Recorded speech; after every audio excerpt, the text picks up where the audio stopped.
Going live just 45 minutes late. 45 minutes early.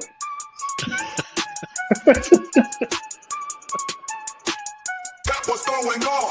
Just tell me what it is. Fry, what it do? Tell us what y'all think. Give me the remote. I'm trying to see.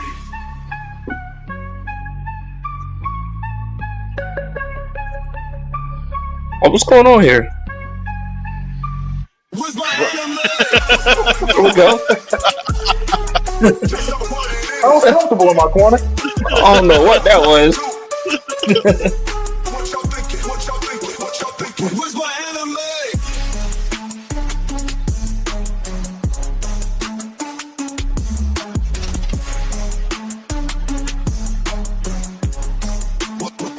Where's my anime? Yeah. Yeah, I just had to test it out real quick, bro. Oh, okay. I was about to say. I was like, hey, it's popping up. Yeah. Are we live? Huh? Got that working there. Yeah. Now we can say comment for real. Yeah. Yeah, man. Came a long way, man.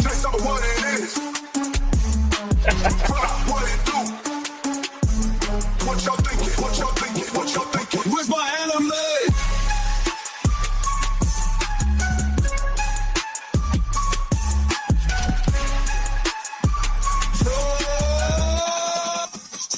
Y'all ready for this? Tell us what y'all thinking. What y'all thinking? What y'all thinking? What y'all thinking? What y'all thinking?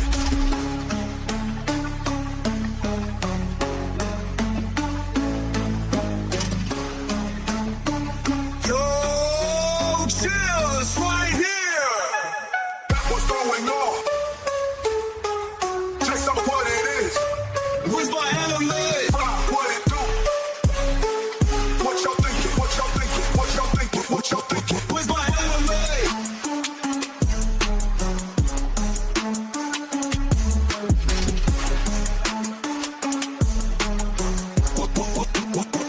Where's my anime?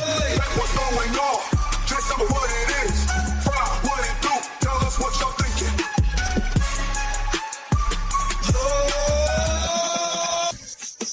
Y'all ready for this? Tell us what y'all thinking.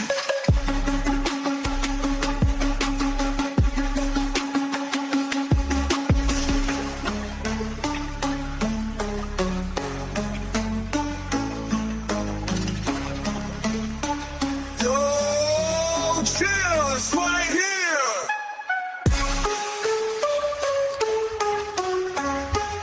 That what's going on.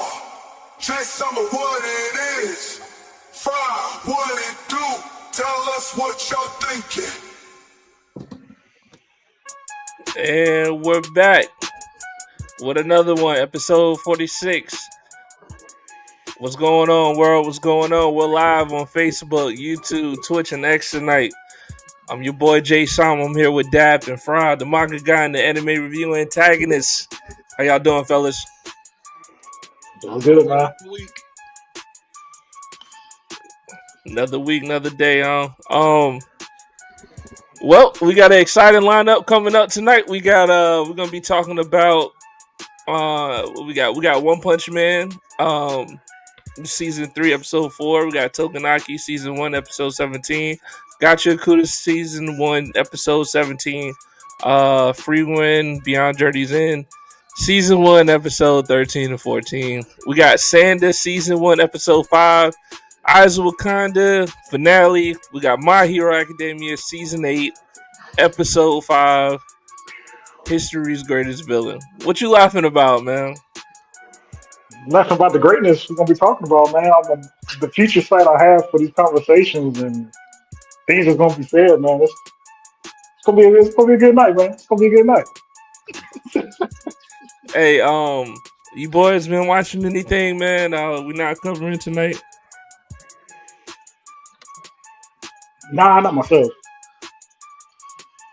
Man, I it's not got one, man. anime, but for anybody who likes like Hell of a Boss, Has Been Hotel season 2 is out. I think the first 4 episodes are out so far. I watched all those this past week, and they were awesome. But What did you say? you gotta be like me, and you have to like essentially Hell of a musicals Boss. because it is partially a musical. There's songs every episode, so if you don't like that, you will not enjoy these, no matter how funny they are. But you know, to each their own. And it's called Has Been Hotel J. Oh, okay. It's Oh, fucking nah, hilarious. 100% love it.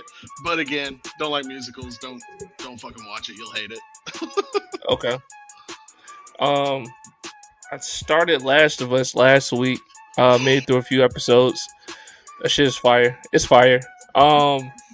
Also too, man, I started watching My Status as an Assassin. Obviously, it exceeds the That's heroes. the one I was talking about. That one. Hey, I started.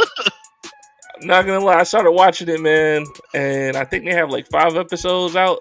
I Yep. watched all of them, man. You started watching it too, Fry? I've already caught up with it. Yeah. Yeah.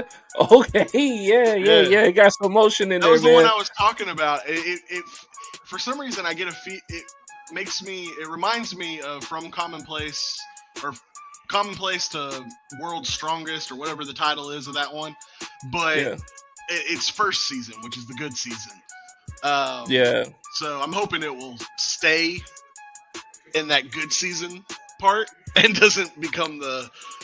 I mean, honestly, the show just kind of went downhill eventually, but hopefully that doesn't happen to this one because this one so far is, I mean, it's pretty good. It's pretty good, man. I thought you didn't like dungeon animes though. Wasn't that you who said that? I don't think so. Maybe it was Dap over there in the corner.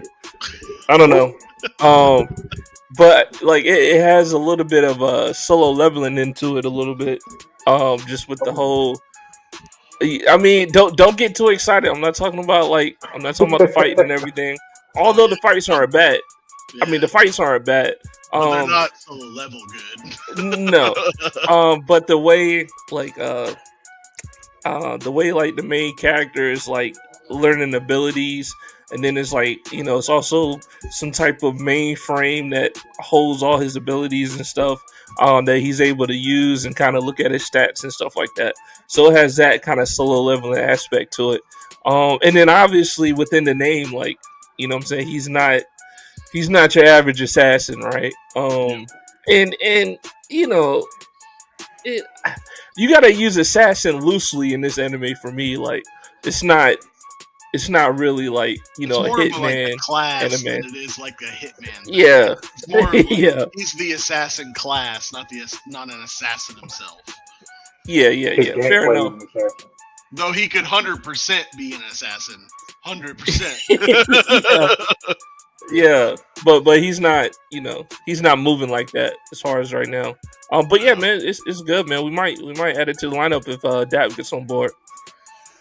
Hey, I mean, y'all just bringing it up now, so y'all let me know. I mean, it sounds like it's already pretty good, so I guess I'll be having to catch up. But I mean, Yeah, I will say this too. You brought in a good segue talking about solo leveling. Apparently, they got a movie that's about to come out, and I think there's a trailer floating around out there. What, dropping Q1? Solo leveling. Decisions these companies make are weird. Go check it out. Go check it out. Maybe I was looking at some fake news, but that's You what gotta I'm check saying. your Solo sources, leveling man. movie. We'll check Dap's sources, man. I mean, we do got AI though. Like AI we can do a lot of shit. So, Is it I could easily be fooled. is it a theater release or is it like a Crunchyroll release? I didn't look that deep into it. I just saw like, hey, solo leveling movie coming soon. Blah blah blah. Okay. So I don't know Did if no it's this research. year. I don't know if it's next year. No research. Just saw it and scrolled on, man. Fuck it. I was like, oh, that's dope. Scroll. Fair enough. All right, man. Y'all boys ready to get into it tonight? Let's do it. Whenever you're ready. All right, let's get into it. Our first anime of the night. Oh, and by the way, to all the viewers out there that's watching this stuff, drop a comment in the comment section. You can see it on the bottom right of the screen. You put it in there, man. If it's a question or if it's a comment, we'll go over it as we're going through our live tonight. So we got One Punch Man season 3, episode 4, Counterattack Signal. This episode, man. Look, man. At this point, I'm getting a little fed up with One Punch Man, and here's why. Because after 3, 5, 6, 8, 9, 10 years later, they're coming back. We're in the 4th episode, man. Like, let's kick that shit into gear a little bit. I genuinely think like the whole Garu thing is being like dragged out a little too much at this point. I would like for it to kind of go ahead and take shape and form. We see that Garu's not dead in this episode. Whoop-de-doo. We knew that just by anime knowledge coming off the last episode. Can't leave the man dying. Laying in a pool of blood and thinking he's dead, right? That's just anime 101. So then Garu comes up and does some kind of let me just heal myself kind of thing, which is a little crazy. And then, goes back and rescue the kid. I'm not gonna, I'll leave some for you guys, but this episode here, man, it was just the same. It was the same of the same, man. Starting out with this season, like honestly, man, like these first 4 episodes could have been like fucking 2 episodes, yo. And let's get into it.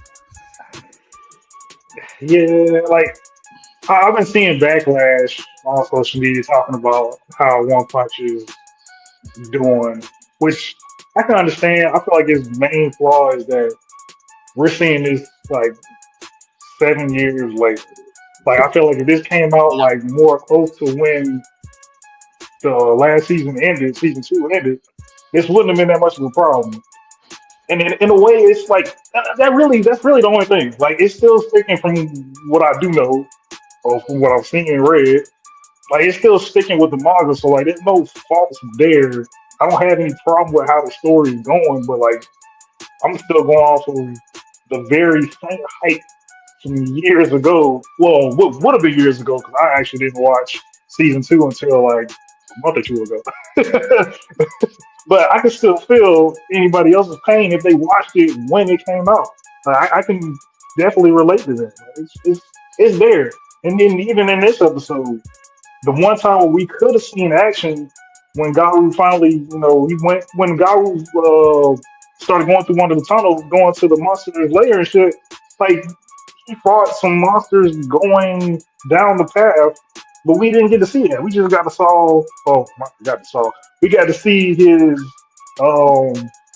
destruction along the way. Like we didn't get to see the fight go down. And then once he finally got to the Ripper, they could have won the detail for that fight. But it was more flashy. It wasn't nothing to really be wild about. Like, really, no. There was nothing to be wild about. We know what he's capable of, and we've seen him do damn near the same thing already. Like, he's just... I don't know, man. Ass is the word. Situation. Ass is the word you're looking for, man. Ass is the word you're looking for. It's a sticky situation. It's like a kid eating pancakes and he gets the syrup on his fingers. Like, I didn't want syrup all over my fingers, but I can still lick my fingers and get the syrup. Like, it's a weird situation, man. It's not straightforward, man. What? Besides the weird syrup analogy,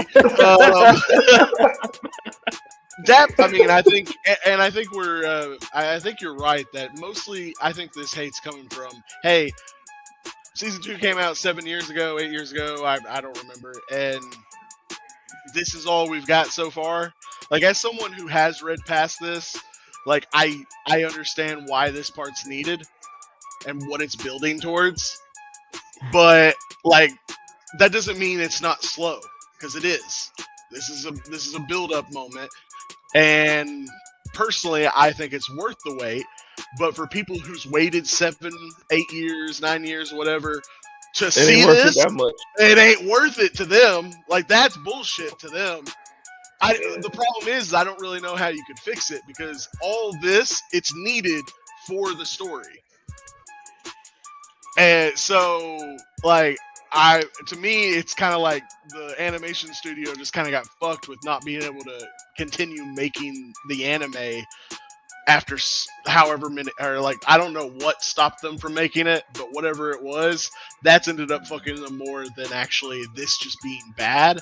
It's not that this is bad, it's just when you've waited so long for it, this does not give you what you're looking for. Yeah. So, And I feel like they could at least exaggerate some of the shit. Like what Dap was saying about, fighting in the tunnel. Like, okay, cool. Like, show us some of that, man. Show us something more when he just comes in and just hits the fucking Ripper like one time. Like show us more than that. It's just ass at this point right now, man. This episode was ass, in my opinion. And then what's this whole thing about? I mean, maybe they'll explain it later, but what's this whole thing about him just getting up and just like, oh, I need to heal, and just start healing himself? What the fuck is that? Well, one, He was already. he doesn't go, hey, I need to heal. He goes, hey, I need to stop the bleeding. And then when he goes to like look at his chest, he's like, why is my shirt stuck to me? Why is it adhered to my skin? Yeah, like that's foreshadowing. Healing factor. Like the only thing he did once he got up was like that, like muscle swole thing. Like that was really the only thing that he did when he got up. But healing, I think he did that while he was knocked out. Well, obviously he did that while he was knocked out, and then he regained consciousness, and then he started evaluating himself and figure out what's going on. Which he goes, why does he have a healing factor? What's going on with him? What the heck is happening? These should be the thoughts, not, well, that's just ass. Like, you should be going, why can he do that? I mean, no, I'm just saying, but yeah, Dive. I mean, but Dive.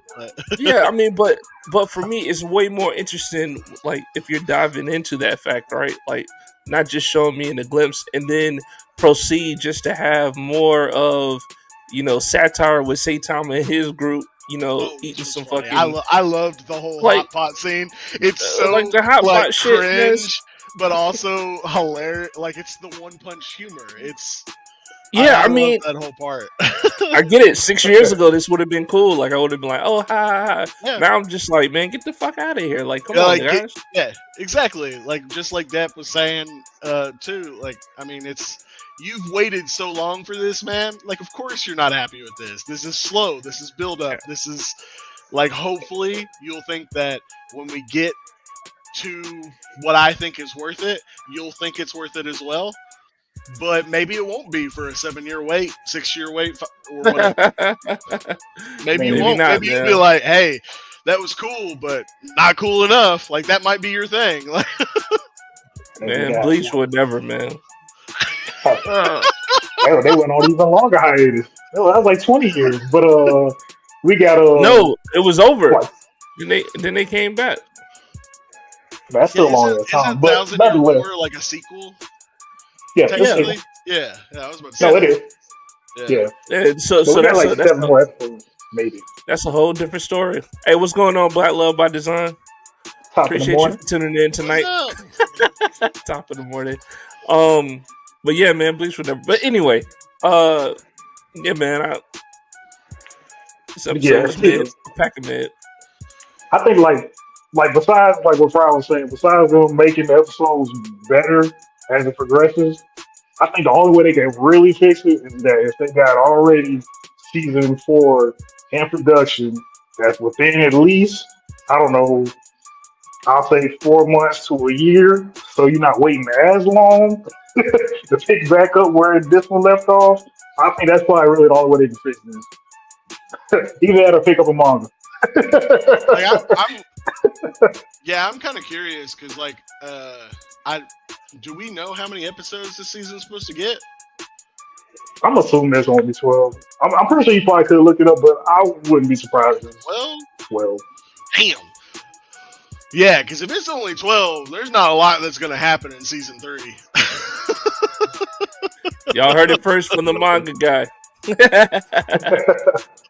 I mean, you'll still see some cool stuff, but I don't think Well, we'll let's confirm. get. I don't know.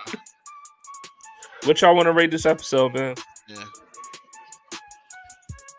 I mean, I'm giving it a overall, I 5. still liked it. I'm giving it a 5. I wasn't entertained. 6.7.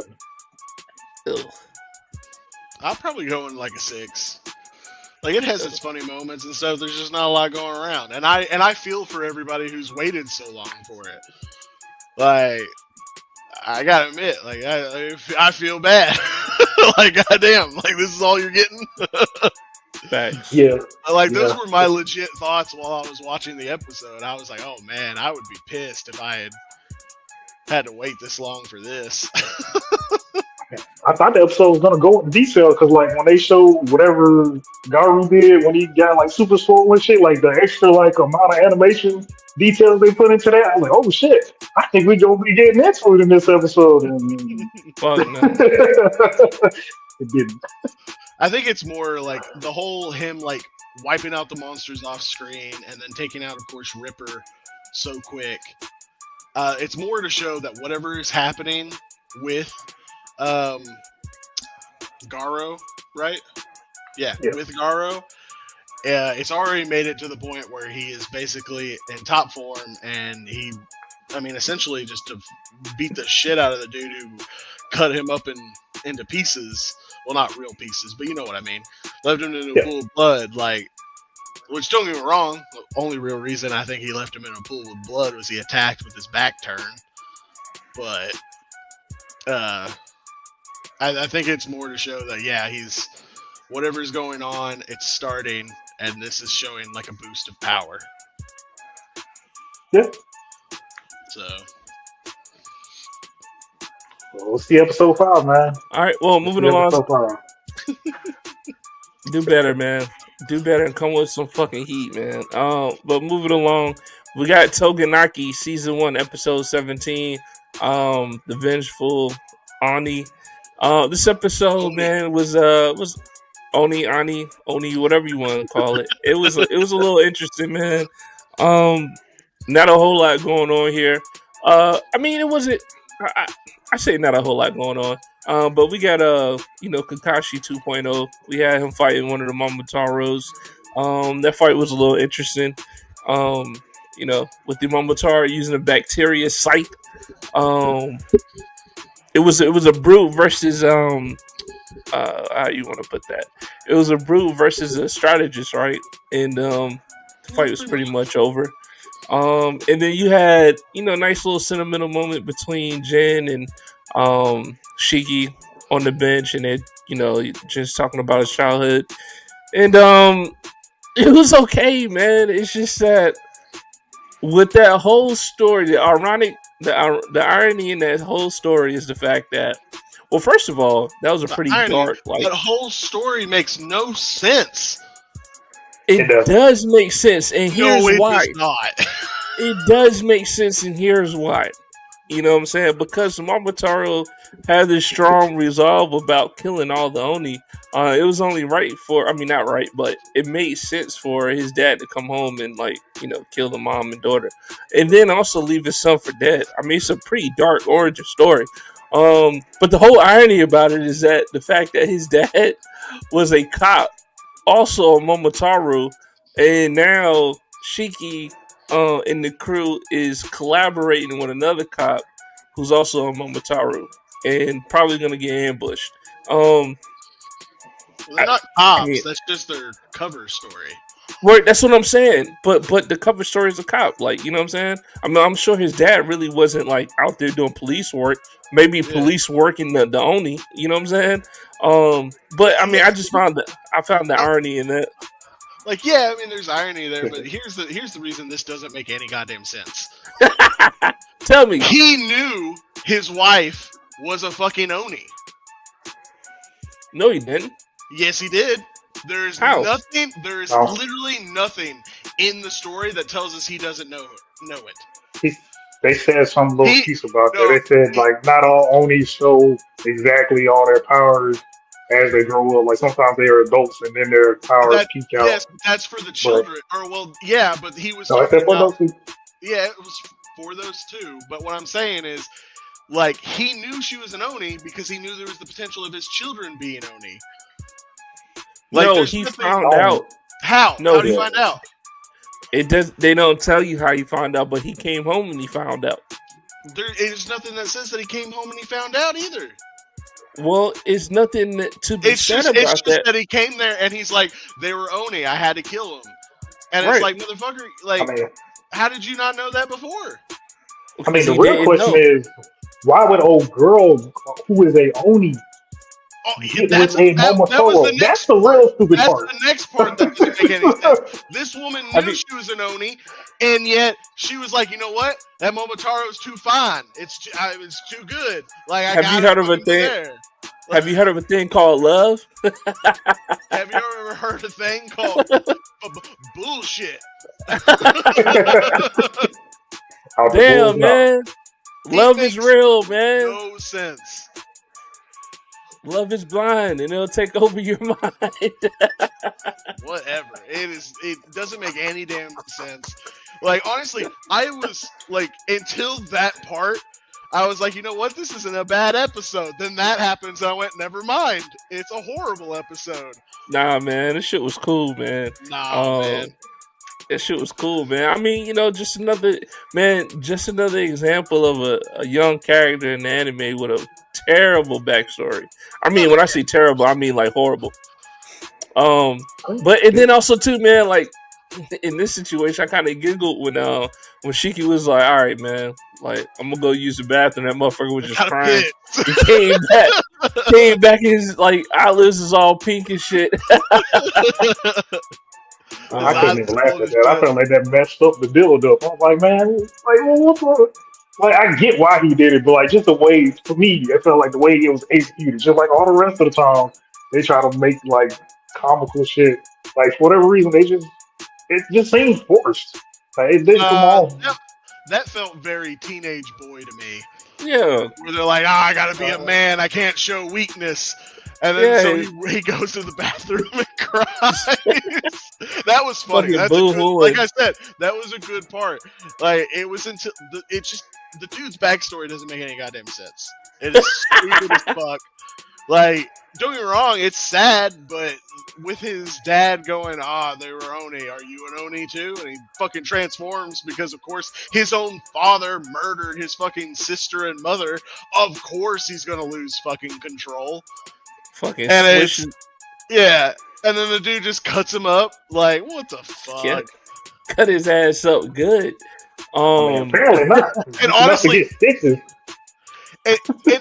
enough to get stitched. And honestly, to be honest, like, I'm betting there's going to be something like down the line where it turns out that his father had to do it because the Momotaro agency found out that his wife and children were Oni. And so he was just forced to do it. So he basically hurt his son, but hurt his son just enough so he would survive, or some bullshit like that. Why that gotta be bullshit? Says that's what it's going to be because it's the most tropey bullshit fucking ever. Why they gotta be bullshit? But again, that's how all of Togenanki is. It is every trope you can imagine in shonen anime meshed together in a blend of sometimes it's not that bad to holy shit, this is stupid. Hey man, I once witnessed the character's brother fucking kill his whole village and his family and then left him to survive. I mean, so I've seen bullshit in anime too. I'm just saying. I would say that's the same. I'm not saying it's the same, but I've seen bullshit anime too, and I just gave you an example of somebody murking his whole fucking village and his family. It's the family branch. No. It was the whole. I mean, it was his family, but it was every. All lived in the Leaf Village. They owned a portion of the Leaf Village. I mean, he didn't murk everybody in the Hidden Village. You literally said in the village. I mean, yeah, in their village. I mean, like in their part of the village, man. I wasn't talking about like all the shinobi there. But yeah, he murked the whole family, the Yeah, whole Uchiha, yeah. Now Sasuke, and then left his brother to survive. So we seen bullshit before. but I mean that makes sense though because he left Yeah, Sasuke that's not alive the to go same kill thing. him later. You said what? He left Sasuke alive so he can go kill him later. And that made a lot of sense. That Yeah. made a lot But of it's sense. part of his guilt. Yeah. That's part of the thing is he makes his brother hate him so his brother can kill him. Yeah. And then also the other part of it is the Uchihas were going to uprise the Leaf Village. Like they were planning it. Who fucking cares though? The Momotaro Like, just Obviously, gets Itachi did. suppressed. Yeah, that's what I'm saying. He's a Uchiha. Like who fucking cares, dog? But he And was another, more loyal to the he was more loyal to the Leaf than he was to the Uchiha. which doesn't make any fucking sense. It But does. on another, The secret force, which are basically yeah, they go through such. It's like the special force guys. They go through such hard training. He was basically brainwashed. Itachi was brainwashed. Not it's the wrong Exactly. word, but yes, essentially, like by going through that training, all that, like he was made to believe that the Leaf Village's prosperity overran everything else. That's what he was taught going through the special forces of the I can't ever say their fucking name right, the Obnoob or however the fuck that whatever they're called. But by going through that and becoming one of those guys, they're essentially like the secret police of the Leaf Village. Yeah, hey man, I like Itachi too, man, but you don't have to defend him on this. That was bullshit, bro. That whole story was bullshit. I mean, it's bullshit for him, but to make it bullshit as in like this doesn't make any sense. No, it does make sense. I mean, That's it makes sense, but this guy's one doesn't make sense. It makes sense, So but about once Toganaki. well, I mean, one more thing. It makes sense, but when you realize the character that Itachi is and the intellect that he has, when you go back and look at his decisions, it makes one wonder. It makes one wonder. You mean the decisions that then made him go, oh, maybe I fucked up, so he rebels against the Hidden Leaf, becomes an exiled ninja, and then literally attacks the Hidden Leaf multiple times? Yeah, but see that. But that's the thing, though, man. But that's the thing. Like I was going back to the original story. Like we seen this shit happen. We haven't seen Toganagi play out yet, so we don't exactly know all the details about it. It makes absolutely no sense. And that's what I'm saying. It made no sense while I was watching Naruto. That made no sense in that moment. But it did. Well, I think what doesn't help it much Gio more. Uprise, that's why he killed them all. As a Uchiha, I'm just saying.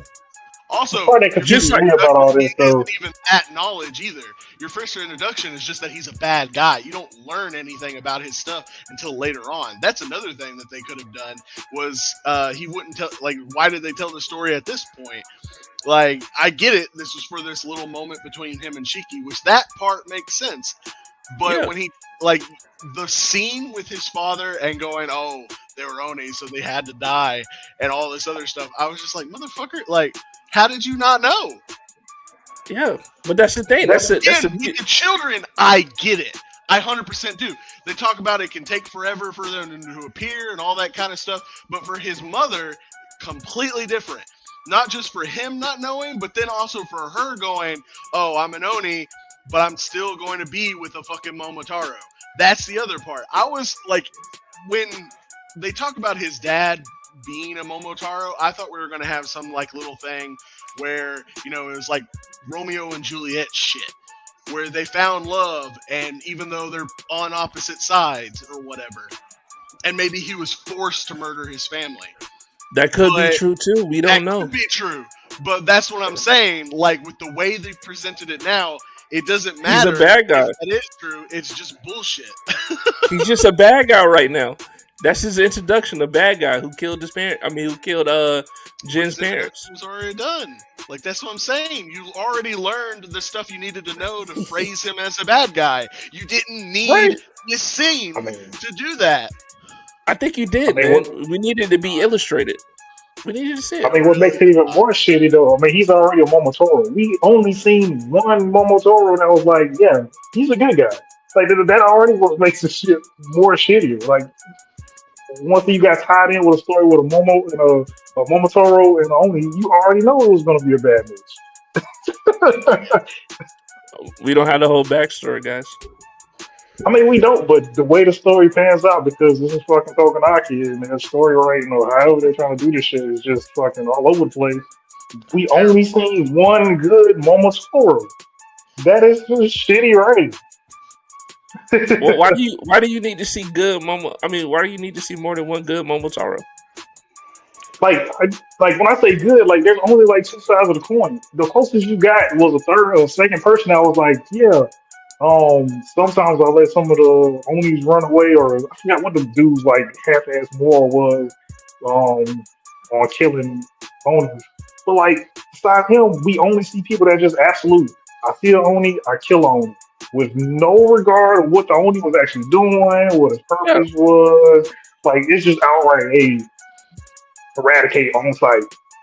We yeah, have yet to see anything with like a city populace with an Oni rampaging, and they're like, "Yo, we gotta kill him. Where's the Momotaro?" Like we haven't seen that at all.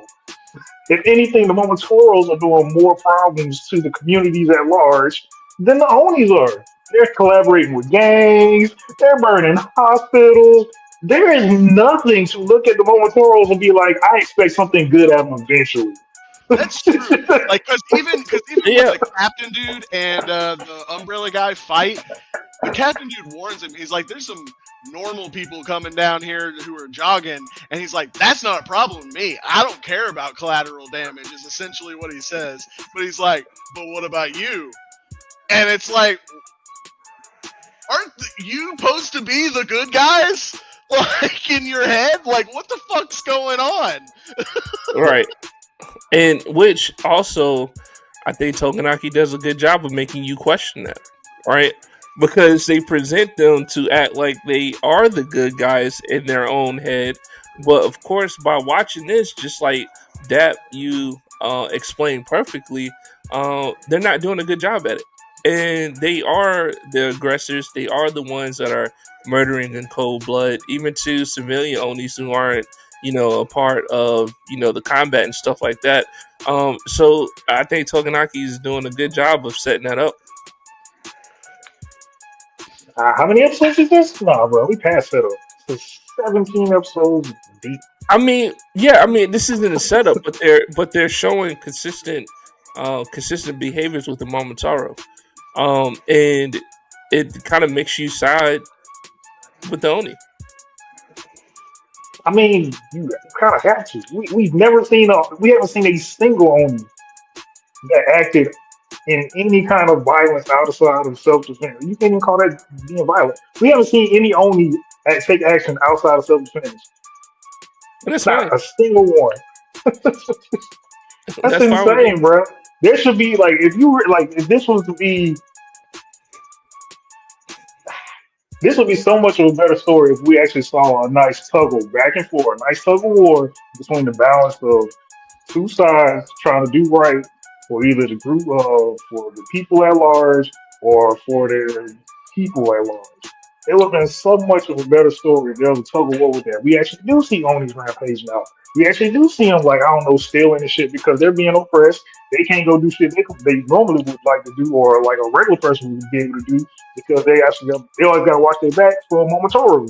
So they actually are doing more destructive stuff, and they're also defending their people against Momotaro because they're being hunted or they're hiding away. Like if we actually saw more of that, that would make sense. Like yeah, the school's hiding away from the populace so they can train up on these so they can defend themselves, but we only seen the motherfuckers at the school, and we really don't know too much of what they do outside of spy ops on what Onis are doing, what Momotoros are doing, and protecting Onis. So they're just constantly on the defense. They're not really on the offense per se. Momotoros completely offense. Yeah. No, nothing defense. I mean Just all offense. that's also a good point too. Is like like you would think we would have at this point seen some Oni who are at least like highly aggressive to everyone because of their oppression. We haven't even seen anything like that. Every Oni we've met has essentially been an upstanding citizen who would give their life for anyone on the street. Like, it's insane. They're basically all saints at this point. Like, again, Togenaki, he's so close to being good, but it's also so far away from it. Like, it's weird. It's in this weird middle ground that just doesn't, it won't ever get any better, but at least it's not the worst thing I've ever watched either. So, it's, Is it though? What y'all want to rate? What y'all want to rate this episode? 2. It's like a 3 for me. We give it a 7, man. It's pretty entertaining. I like the backstory too. I do, man. I mean, don't get me wrong. I will say that. I will say that I didn't talk about it. Like, the way they did a backstory on this, even though it was shitty, I definitely appreciate this backstory a lot better than that shit they tried to like hurry up and quickly throw up on that one episode where they're all stuck up in the fucking gymnasium. I'll 100% give it that. I still ain't going to hide it. Yeah, that was definitely a better way to do a backstory. Like, that was a good moment.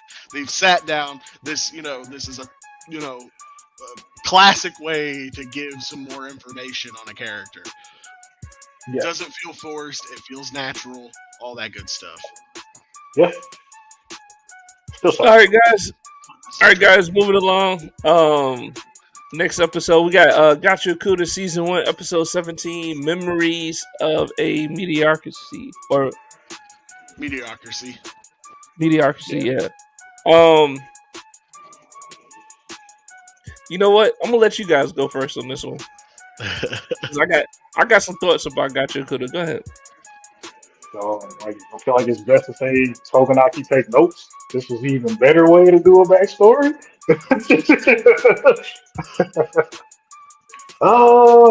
I ain't gonna lie, man. I'll start off by saying that. I think I already told y'all that, but either way, I did get a little spoiled on this one. I did see the clip where he woke up and I was like, man, I can't believe they did you boy dirty like that. Dude, this episode, because they got me with that twist, I was like, oh shit, this is fucking awesome. Like, because you get the backstory, and I mean, it's okay. It makes him feel a little bit more like a bitch than, but at least just for how he fucking loses himself. Anyways, that's not really the point. But at least by the end of it, he's like, okay, I can overcome this. And I thought, oh, awesome. And then we get the scene where, he calls upon his fucking staff, slams it down, all that shit. And I was like, oh yeah, that's my boy. Like, do it. And then fucking cuts to him on the ground and staring at the fucking ceiling or whatever. He's having hallucinations. Yeah. And I died. I had to pause it and just kind of sit there and go, oh shit, they got me so good. It was wild. I mean, like in the escalation from there, you got Jibber in the background. He starts fucking busting a little rap or whatever you want to call that. And then I ain't gonna lie, I started laughing at that part when Zanko gets deep into the hallucination, he starts laughing. And then Jabber comes, he's like, whoa, oh, you really getting into it now? Let me join you. I'm like, whoa, really? This is what we doing? This is crazy. Like, I'm sitting there laughing with them. Like, for whatever reason, that was a contagious moment for me. I'm sitting there laughing with them and shit. But like, man, I like this, bro. It's different. Like, this is not what you usually expect. This is not on this is not on the trope handbook. Like, this is not it. This is not an anime trope. This is outside the norm, which I can greatly appreciate. So I sure thought it was gonna be some ass fool where it's gonna be like, okay, yeah, all the neurotoxins, something to trigger something within them to make them become immune to, I don't know, his fucking nervous system. And no, he's super strong. I thought it was gonna try to pull some ass fool, but they didn't. They stuck to the script. Blood's poison. He's hallucinating. He's on the ground. He's done for right now. Yeah, and like they even made it in the little hallucination that tricks you, that when he like slams it down, like they show blood like pour out of his wound to like land onto the floor, to make it even more real. I was like, oh, okay, so they're gonna do where he just fights through the pain. Like that's what I thought was going to be the gimmick for him. And nah, bitch is still on the ground hallucinating. And I was like, oh, that was good. They got me. 100% got me. Well, first of all, man, shout out Zanka. We got his backstory. It was cute. I don't know if I'd call it cute. You say it was well done. Okay, I guess it was a cute backstory, man. What did it for me this episode was Jabba, man. Like just him prancing around and talking shit. Because when he was smiling and shit, he was like, "Oh yeah, you must be killing me good in your sleep." Like that was funny, but like I don't know, man. Like, you know, where the fuck is Engine at, dude? Like, I'm really getting to a point now where, like, the leader of the fucking cleaners is a fucking no-show, just bullshit. And I know we got 25 episodes, but it's really pissing me off. And you know, Jabba and Zaka's fight, like it was cool, man. Like you say it was an anime trope, but you know, I seen it before, man. Like shit happens. Oh, motherfucker sleep. He's hallucinating. Whatever. I got it. It didn't really hit me that hard. I wanted Zonka to fight back, but you know, of course, that didn't happen like that. But this is just another reminder, man. What the fuck is the leader of the cleaners doing? And why the fuck why aren't we seeing him be the leader and fucking doing shit? It just pisses me off. As a matter, leader of the cleaners. Are you talking about Black guy? Or are you talking because Engine is just the leader of that group? He's not the leader of the cleaners. I'm talking about the leader of the group, right? Of course he isn't like, you know, top dog, you know what I'm saying? But like what the fuck is he doing? I mean, I really think at this point, like, we haven't really seen Engine do shit since like episode 2 or 3. When he was fucking fighting trash beasts. Yeah. Like, come on, man, get that shit in gear, dog. I mean, we're in the classic mode where we're gonna watch everybody's battle one by one. Like that's what's going on. I get it, man. But that's not what I want, man. That's not what I want to be entertained by. I'm not saying that it's necessarily a bad thing. But I do want to. You just want Engine at this point. You just want to see Engine. I just want to see him get. No, I just want to see him get activated and have some sense of urgency. Like Zonka's over here fucking about to die, hallucinating, fucking beating, you know, one of the raiders. Like, come on, man. Like, fucking step into action or something. Oh, dude, like, might be he's got his own. Oh, we know. Yeah. You know what's going he wasn't even fighting. He was like sitting down. He was like, no, he's talking. Like, he was talking to a person who was staring at him. Yeah. He's behind the wall. He's like, hey, yeah. Yeah, he was. Yeah, but he was sitting down. I don't know if he was sitting down on a piece of trash or what. But he was just like fucking talking, and that was like for 3-4 seconds, man. Like, what are we doing? I mean, that's he's trying to figure out the situation. Like, whatever, man. I get that your go-to strategy is guns blazing, but like, that's not everybody. Like, some people are like, "Hey, let's try to figure stuff out." I'm not talking about guns blazing, but we're talking about we haven't seen any strategizing. We haven't seen any type of plan or him just thinking like, okay, how can I get everybody, you know, back together, or how can I get. That's what I'm saying. That's the problem. And that's an intentional point. Like, there's most likely a reason for that. Yeah. I mean, we don't know at this point. It might not be. It might. You might be right, and it'll end up being that Engine was just basically fucking around the whole time. If that's it, then I'll hate on Engine for it. I mean, personally, we haven't seen anything yet to show that Engine's a good leader.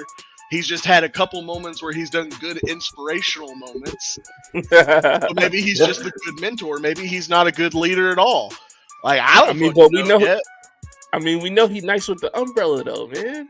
Yeah, like, and don't get me wrong, I'm betting when we finally do get to see him, like, really fight, it'll probably be badass. Like, it's obviously, like, this is our Kakashi for this show. Yeah. Like, we'll have that moment where, you know, he gets to go all out and he'll seem fucking cool. But, like, it's, like, that's not what you lead with. Like, I'm not saying lead him wait. with. I'm not saying lead with it. I'm just saying, man, like I would like to see him engaging or just having some type of strategy or just doing something. No screen time. That's The what time I'm will disappointed. come, man. I see the trend already. You doing the same thing for Engine, almost the same as you did for Don Juan when you saw him in Solo Leveling. Brother, the time will come, bro. Just you gotta be patient. You Nah, gotta be that's different, patient, dog. bro. The Nah, that's time will different. come. No. Time the fuck out. That's different.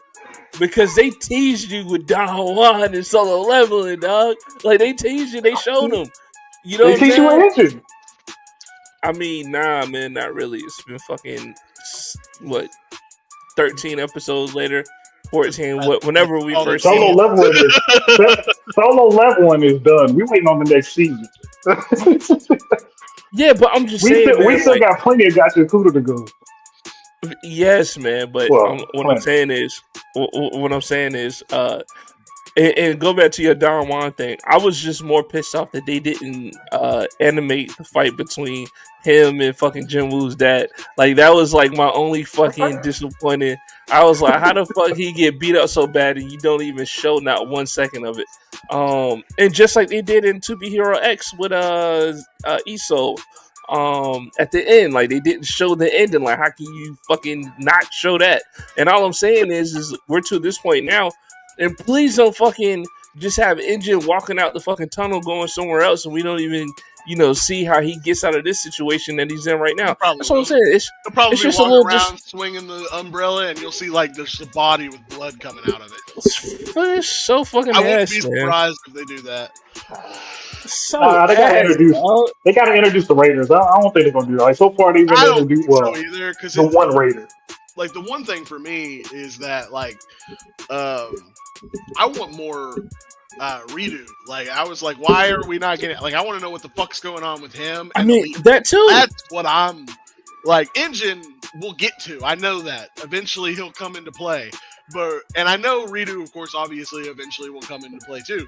But he's the one I'm more focused on because he's the main character. Like, he's the one I want to know. Like, what the fuck's going on? Are you getting convinced to join these raiders? Are you fighting the raiders? Yeah. Like, what are you doing? I want to know that too, man. Don't get me wrong. It's just the fact that, like, I mean, at least we got to see Ridu do something, right? On several occasions. And just like with the other characters, just like with the Scissor Chick, we seen her get active too. But as the leader of the group, I just wanted to see a little bit more, or see something. Didn't get to see it. What the fuck the girl with the roachy pit found at the end of the episode? I want to know what the fuck that thing was. Trash beef thing? I'm pretty sure that's the trash beef that Java was talking about.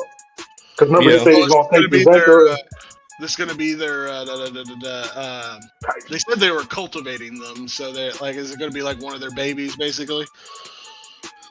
Or one of their mommies. I mean, I would assume it's probably going to be kind of like an egg, so. Oh, yeah, it was large as fuck. But I wouldn't be surprised if they're trying to do it to take down the sphere. They're trying to build a big enough trash beef to take out the sphere. Or take them to the sphere. Might be, yeah. Or just trying to create like some type of army, like Trash Beast army to help them get up there and fight. Could be something like that too. Yeah. We'll see. I also want to know how the fuck that little girl got through that fucking pipe. Like that thing was tiny. Man, I just want to see what her ability is. I want to see her ability, and I want to know. I forgot what the other dude's name was. I hope she turns into a kaiju. That's what I hope happens. Me too. Just with the costume and shit. I hope that's her. I'm assuming that the costume is her treasured vital treasure. Whatever they're called. So I'm wondering if that's like it basically turns her into a kaiju or something. Like, that's what I'm kind of hoping for. I'm here for it. As long as it makes sense, I'm here for it. Yeah. Obviously, Gears is. I'm assuming it's his fucking pacifier. So. What's the name? Oh yeah, Gear. Yeah. I want to see what the fuck they do. Yeah. But I want to see And then I forget what the other guy's name was. It like Bro or something? Yeah, bro. Yeah. Yeah. But yeah, overall though, I mean, I still really enjoyed the episode. I might have not got the moment I was hoping for, but it tricked me well enough where I was like, you know what, you got me. That was well done. Wasn't anticipating that. What y'all want to rate this episode? 8. Yeah, it's an 8 for me too. I'll give it a 7. Solid. Yeah. On par with Toganaki. Oh God, no. Moving on to the next episode, we got Frieren Beyond Journey's End Season 1, Episode 13, a version of One's Own Kind, and Episode 14, Privilege of the Young. I'm gonna just go ahead and get into it, man. Frieren, these 2 episodes were pretty basic. It's really just another 2 episodes of classic Frieren at this point. We get the whole Fern's birthday episode. We get the classic come join our party shit. Where Frieren has the conversation with the priest that was the brother of another priest that was given a medallion by the priest of the old hero party. Just a lot of full circle shit going on. Freeman's like, oh yeah, don't give up. I was just like you when, the hero party came to me, wanted me to join the party. I get it. I got it. We've been seeing this shit for like 14 episodes now. The funniest part about I think it was two days that were funny to me, or a little entertaining at least. The part when Stark got bit by a fucking snake when they was on their way out the fucking village, just by trying to like grab a fucking apple. 5 seconds after being warned about him too. I was like, oh man, this is about to be a snooze fest. So that part was funny, and of course, man, the priest is a little funny too, man. I got to give it to him. He has some comedy moments in there, but overall, man, I mean, this is just another classic 2 episodes of Frieren. Wasn't nothing dazzling. Wasn't a lot of anything for me, and it was more of what we've been seeing. And it's like also too, man, I know that they want to keep the consistency up of these characters and make it seem like they're just doing all this character building. But I get it, man. I know Freeman's personality. I know she's a fucking klutz at times and doesn't get, regular human shit if she's learning and figuring it out on the way. Got it. Good. That it? That's fucking it, man. I mean, I was fucking folding up clothes watching this shit. Like, just give me something more, man. But anyway, I will admit, episode 13 is a little lackluster for me. I'm not a big fan of the priest that they get in the party. He kind of he kind of bores me. Like I get Freeren's like a version of him. Like she even says it, of course, in the episode. Maybe it's an aversion of my own kind because she sees in that guy what she felt before the hero party, of course. They explain that. It's not, super deep or anything like that. They're just like, hey, here's why, they get this connection with him or whatever. But he's just he doesn't really have any good moments. So him as a character has kind of bored me so far. I can't remember if he gets better or not, so that'll be fun to see. But I like episode 14. Episode 14, I think, is really good. I love seeing the deepening of the relationship between Stark and Fern. And I think it's cute and it's funny. Like Fern's fucking like puffed up cheeks, angry fucking face that she does every time she's fucking angry cracks me the fuck up every time. Like, I don't know why. It's just funny to see her do that. And then, of course, she acts like this little kid, even though she tries to act so mature and adult all the other times you see her. So it really shows these characters and gives them a deeper level than just being, typical 2D characters where they're just, oh, this guy, doesn't get this. Oh, this is the funny guy. Oh, this is the guy who just wants to run into battle.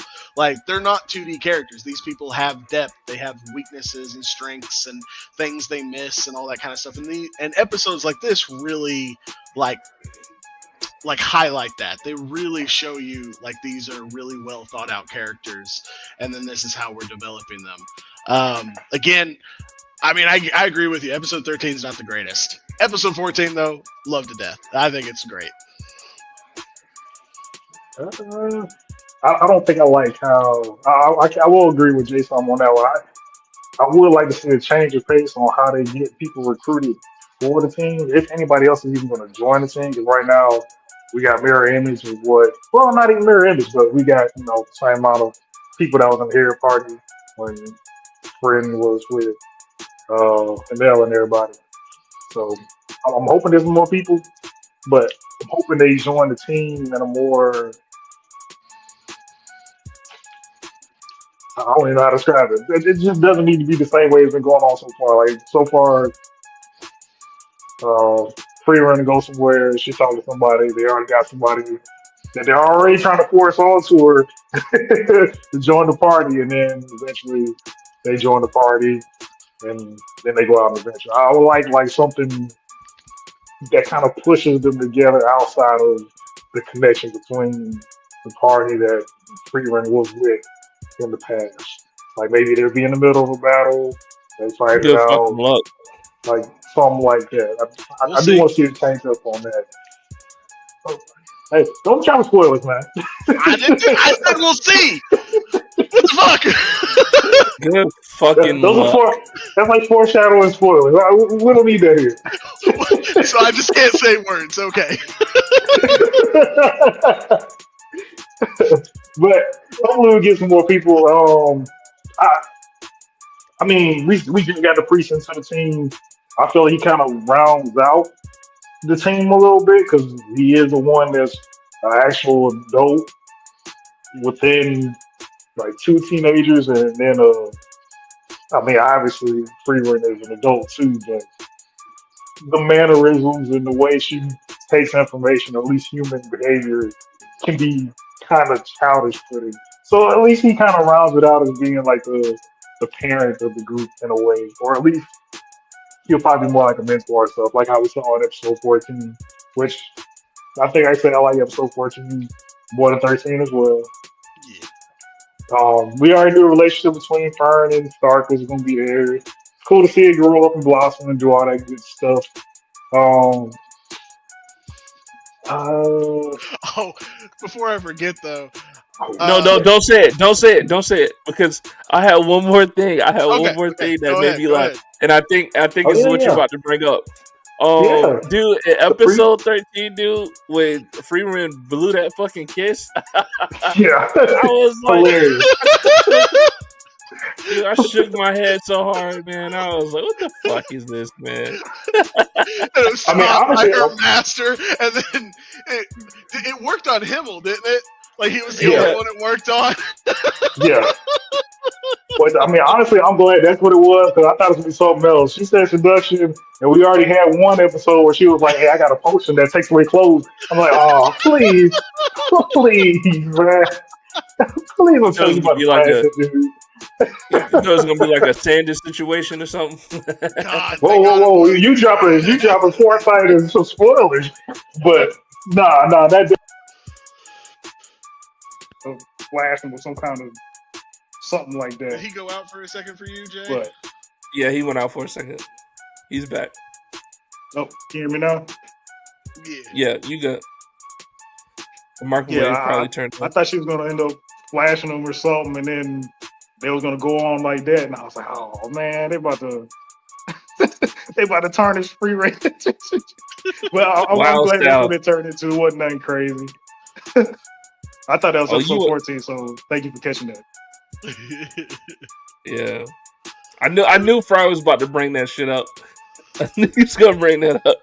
I was thinking more of it was the last episodes I was thinking about. I had forgotten about that. That's a good moment, but I liked Fern's.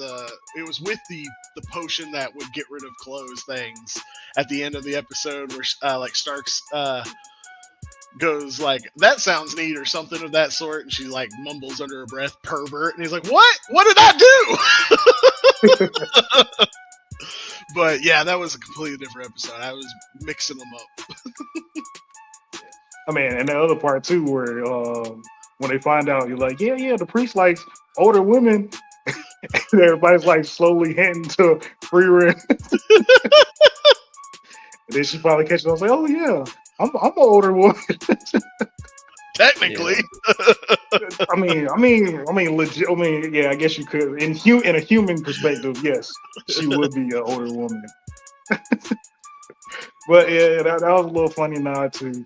But I mean, ultimately, they were good episodes. What y'all want to rate these cute ass episodes, man? 13's probably like a 6.5 for me. It's a little bit lower. Like I said, it's not the greatest. 14 though, I do really enjoy it. It's still an 8.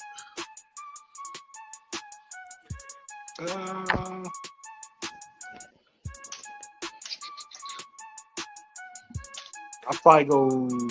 think I'll go 7. 7 for 13 and 8 for 14. I'm going 5 for 13 and 5 for 14. Packing mid. Well, with that, let's move it on. Let's move along. We got Sanda season 1, episode 5, a typhoon and a snow globe.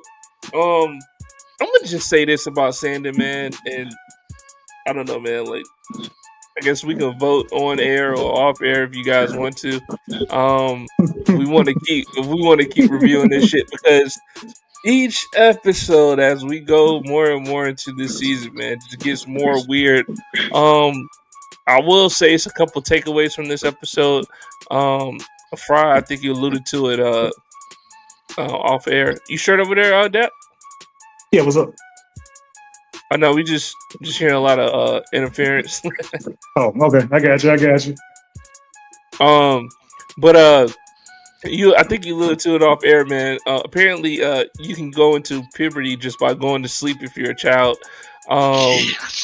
Number 1. Number 2. Also, apparently, man, how old is that principal, dude? I think he said he was 90. Was he 90 something? Yeah, he said 90. His heart was 90. Yeah, 90, like right? So apparently, a threat in this universe is placing a 90-year-old heart into somebody else's body. Which, okay, yeah, the guy, Santa's assassin guy, or whatever, he kind of threatened that if you don't get rid of Santa, like that's what he was gonna do. So I was like, all right, that's cool. And then my third takeaway was,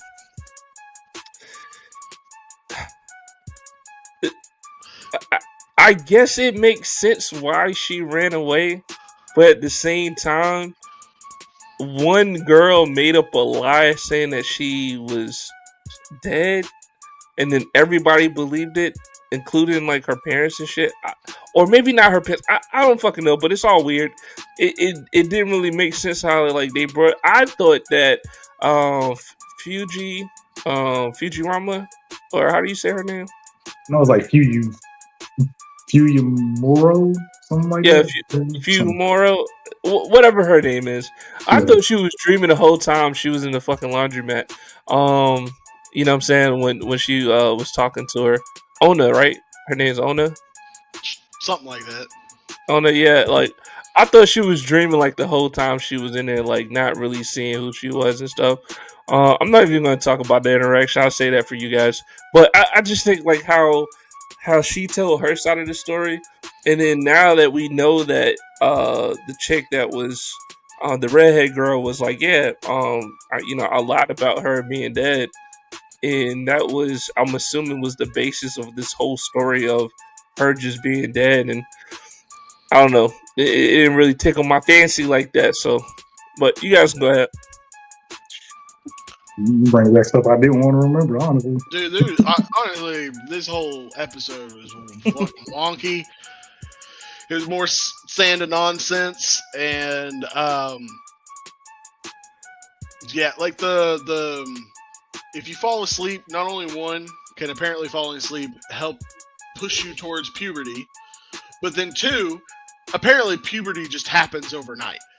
Like this girl goes from a typical, prepubescent girl to suddenly having curves and big ass boobs in one night. It's fucking weird. They were taking medicine though, right? Huh? Didn't they say there was like medicine in the food or something that was keeping the kids from hitting puberty or something like that? No, it was helping them stay up. Yeah, the medicine made it where they would stay awake because sleeping is what causes puberty. Not just aging. No, sleeping. I guess it's a duality. Like I slightly could understand like what they were saying because like your body does go through more growth and shit when you go to sleep. So I'm like, okay, that makes sense to a degree. But at the same time, this thing changes overnight, like to the point where her best friend wasn't sure it was her. I mean, the only way I could think about the only way that made sense for me was like, okay, she hasn't been asleep.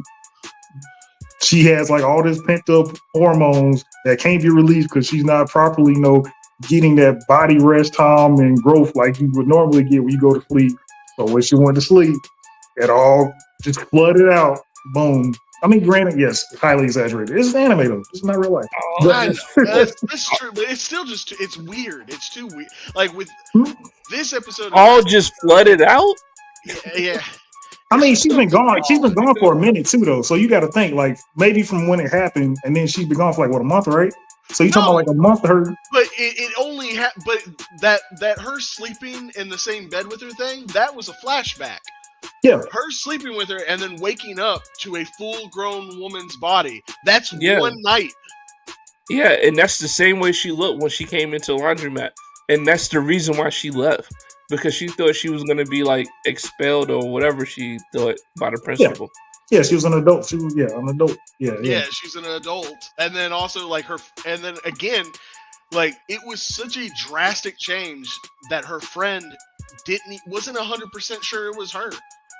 Like that's absurd. And wow, it's anime.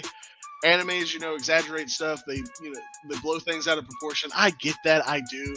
But with this weird shit, the weird shit from last episode, it's just piling on for me to the point where I'm just like, man, Santa is just fucking weird. I agree. I don't like nothing could have prepared me for this episode. Like this week, both y'all dodged the meat and potatoes. But I mean, it's definitely understandable because this episode in regards to anime, I can see why people would be like, man, I don't want to get into anime. I just can't get into anime because most anime have teenagers as the main characters, and then you got the shit that happened in this, and I'm like, bro, like it's like you force feeding me some shit like I don't want and need in my life. Yeah, the fucking her wet dream that she had. God. Honestly, I think I blocked that out. I forgot all about it. You were like, you missed the meat and potatoes, and I was like, what are you talking about? And then it fucking clicked, and I went, oh fuck yeah. I mean, it wasn't just that though. Like we had two instances of that because they went on heavy when Sando kept talking about how he felt and shit. Like that was like it was heavy this episode, bro. Yeah, it was heavy, unnecessarily heavy. Yeah, another thing I missed too, man. Like Sanda for the first time couldn't transform when, he had the red jacket on him. I wish they would have went back to that a little bit more. Yeah, I did like that. I did like that. That definitely, I like that. Just like where the story can go, because we went from this dude like, hey, I finally got Santa. I'm about to kill him though. Damn, I can't kill a kid. I ain't even want to punch the kid. Nah, he sees himself in kind of like a twisted spot. Yeah, he had that conversation with him when he's a kid, and he goes, "Man, I'm feeling like a teacher now," and all that type of shit. Yeah. Like, I did like that. That was a good little moment. And he's like, oh, the power of kids is terrifying. Yeah, Yeah. yeah, I like that. But I That also was- thought that it was- was funny too, man. How Santa was like, right after he said, "Oh man, you know, I can't beat up a kid," and then Santa was like, "Says the guy who shot me in the arm." You know what I'm saying? Alluding to the last episode when he shot him when he was a child. True. That is true. But now he has a change of heart. But yeah, man, like I wish they would have like went more in that direction and not in the other direction. Because man, like that was a bit much. It was, And for the viewers out there, if you're watching Santa, you know, if you got kids around, man, this is a full adult show. So just keep that in mind. That's my recommendation. It doesn't show anything technically, but it alludes to so much that if you dealing with like a younger kid who maybe doesn't quite know what all this would mean, but can tell that it means something, that you're gonna get some questions. A lot of questions. Questions. One of the quotes from this episode was, "Put your hand there. Oh, do you like when I touch you right there?" Yep. Oh, but I was like, yo, another interesting part though, kids got fiancés. They got scheduled marriages and shit. Which I guess that was a pretty interesting bit. Oh yeah, you do learn that apparently the state chooses who you will marry. I thought that was really weird too. Yeah. So I wonder if who you got a husband already or a fiance already lined up. I can't remember old girl's name that just came from out of hiding. If she had a fiance lined up, like if they'll like eventually like show everybody's fiancés going down the line. Not if they'll mean anything, but it'll add something to the story, I guess. You know what, I man? just think it's a little much for me. I mean, the story's still there. It's just the extra shit that just gotta give. It makes Even you think, man. The Santa shit's kind of fucking weird to me. I don't know. It's okay. Like, I mean, the best part is like at least the animation's pretty good. I mean, that's consistent. Really, like, it's very consistent. They keep it. I mean, I don't know. It's just a weird fucking show. It's a bit much, man. But it makes you think. Like, I think this town, I think this town needs fucking Santa Claus at this point. Apparently, the whole country needs it. Yeah, the whole country, man. Like, this shit is crazy. It's out of hand, man. I'm kind of confused on that too, though. Like, with old girl being an adult, wouldn't that be a plus? Because then she would be able to give birth to more children. That is the problem in the country right now. Nah, dude, it seems like. Oh, go ahead. Yeah, like that is another one of the things that's fucking weird. Is children. I can understand children being like highly prized because birth rates are so low.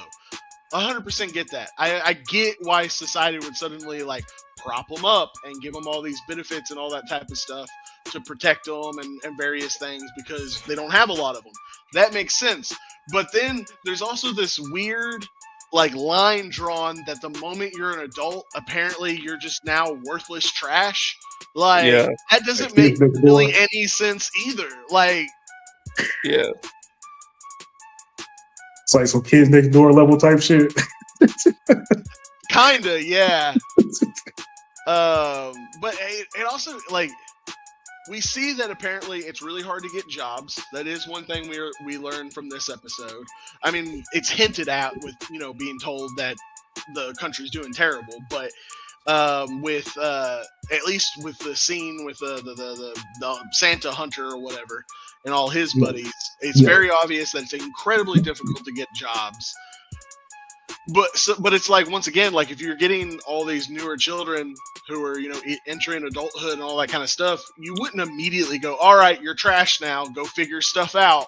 Like, that's not what you would do. You would go, all right, now it's time for you to start, helping the country because you got all these benefits while being a child. And then, of course, the other side of it, start popping up some fucking kids.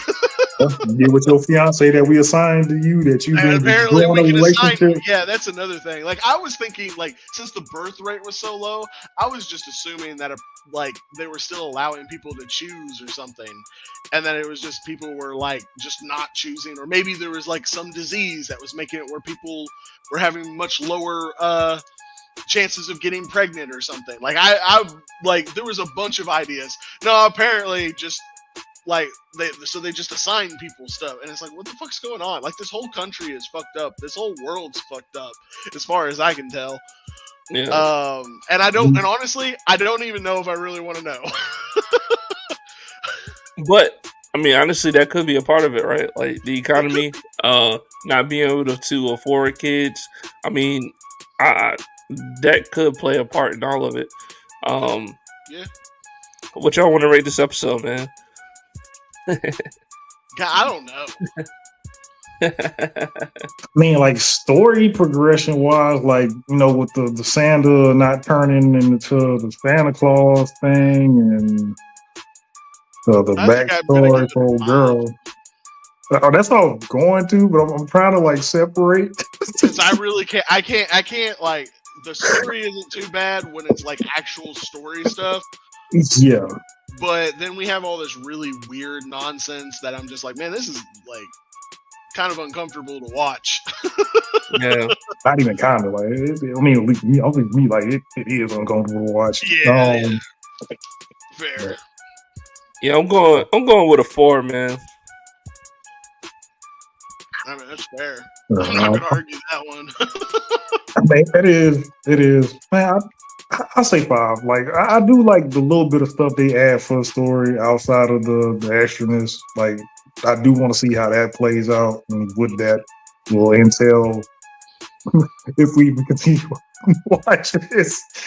Yeah. But the extra stuff would be the other 5 getting taken away. Like we'll see. We'll see. Well, there you have it.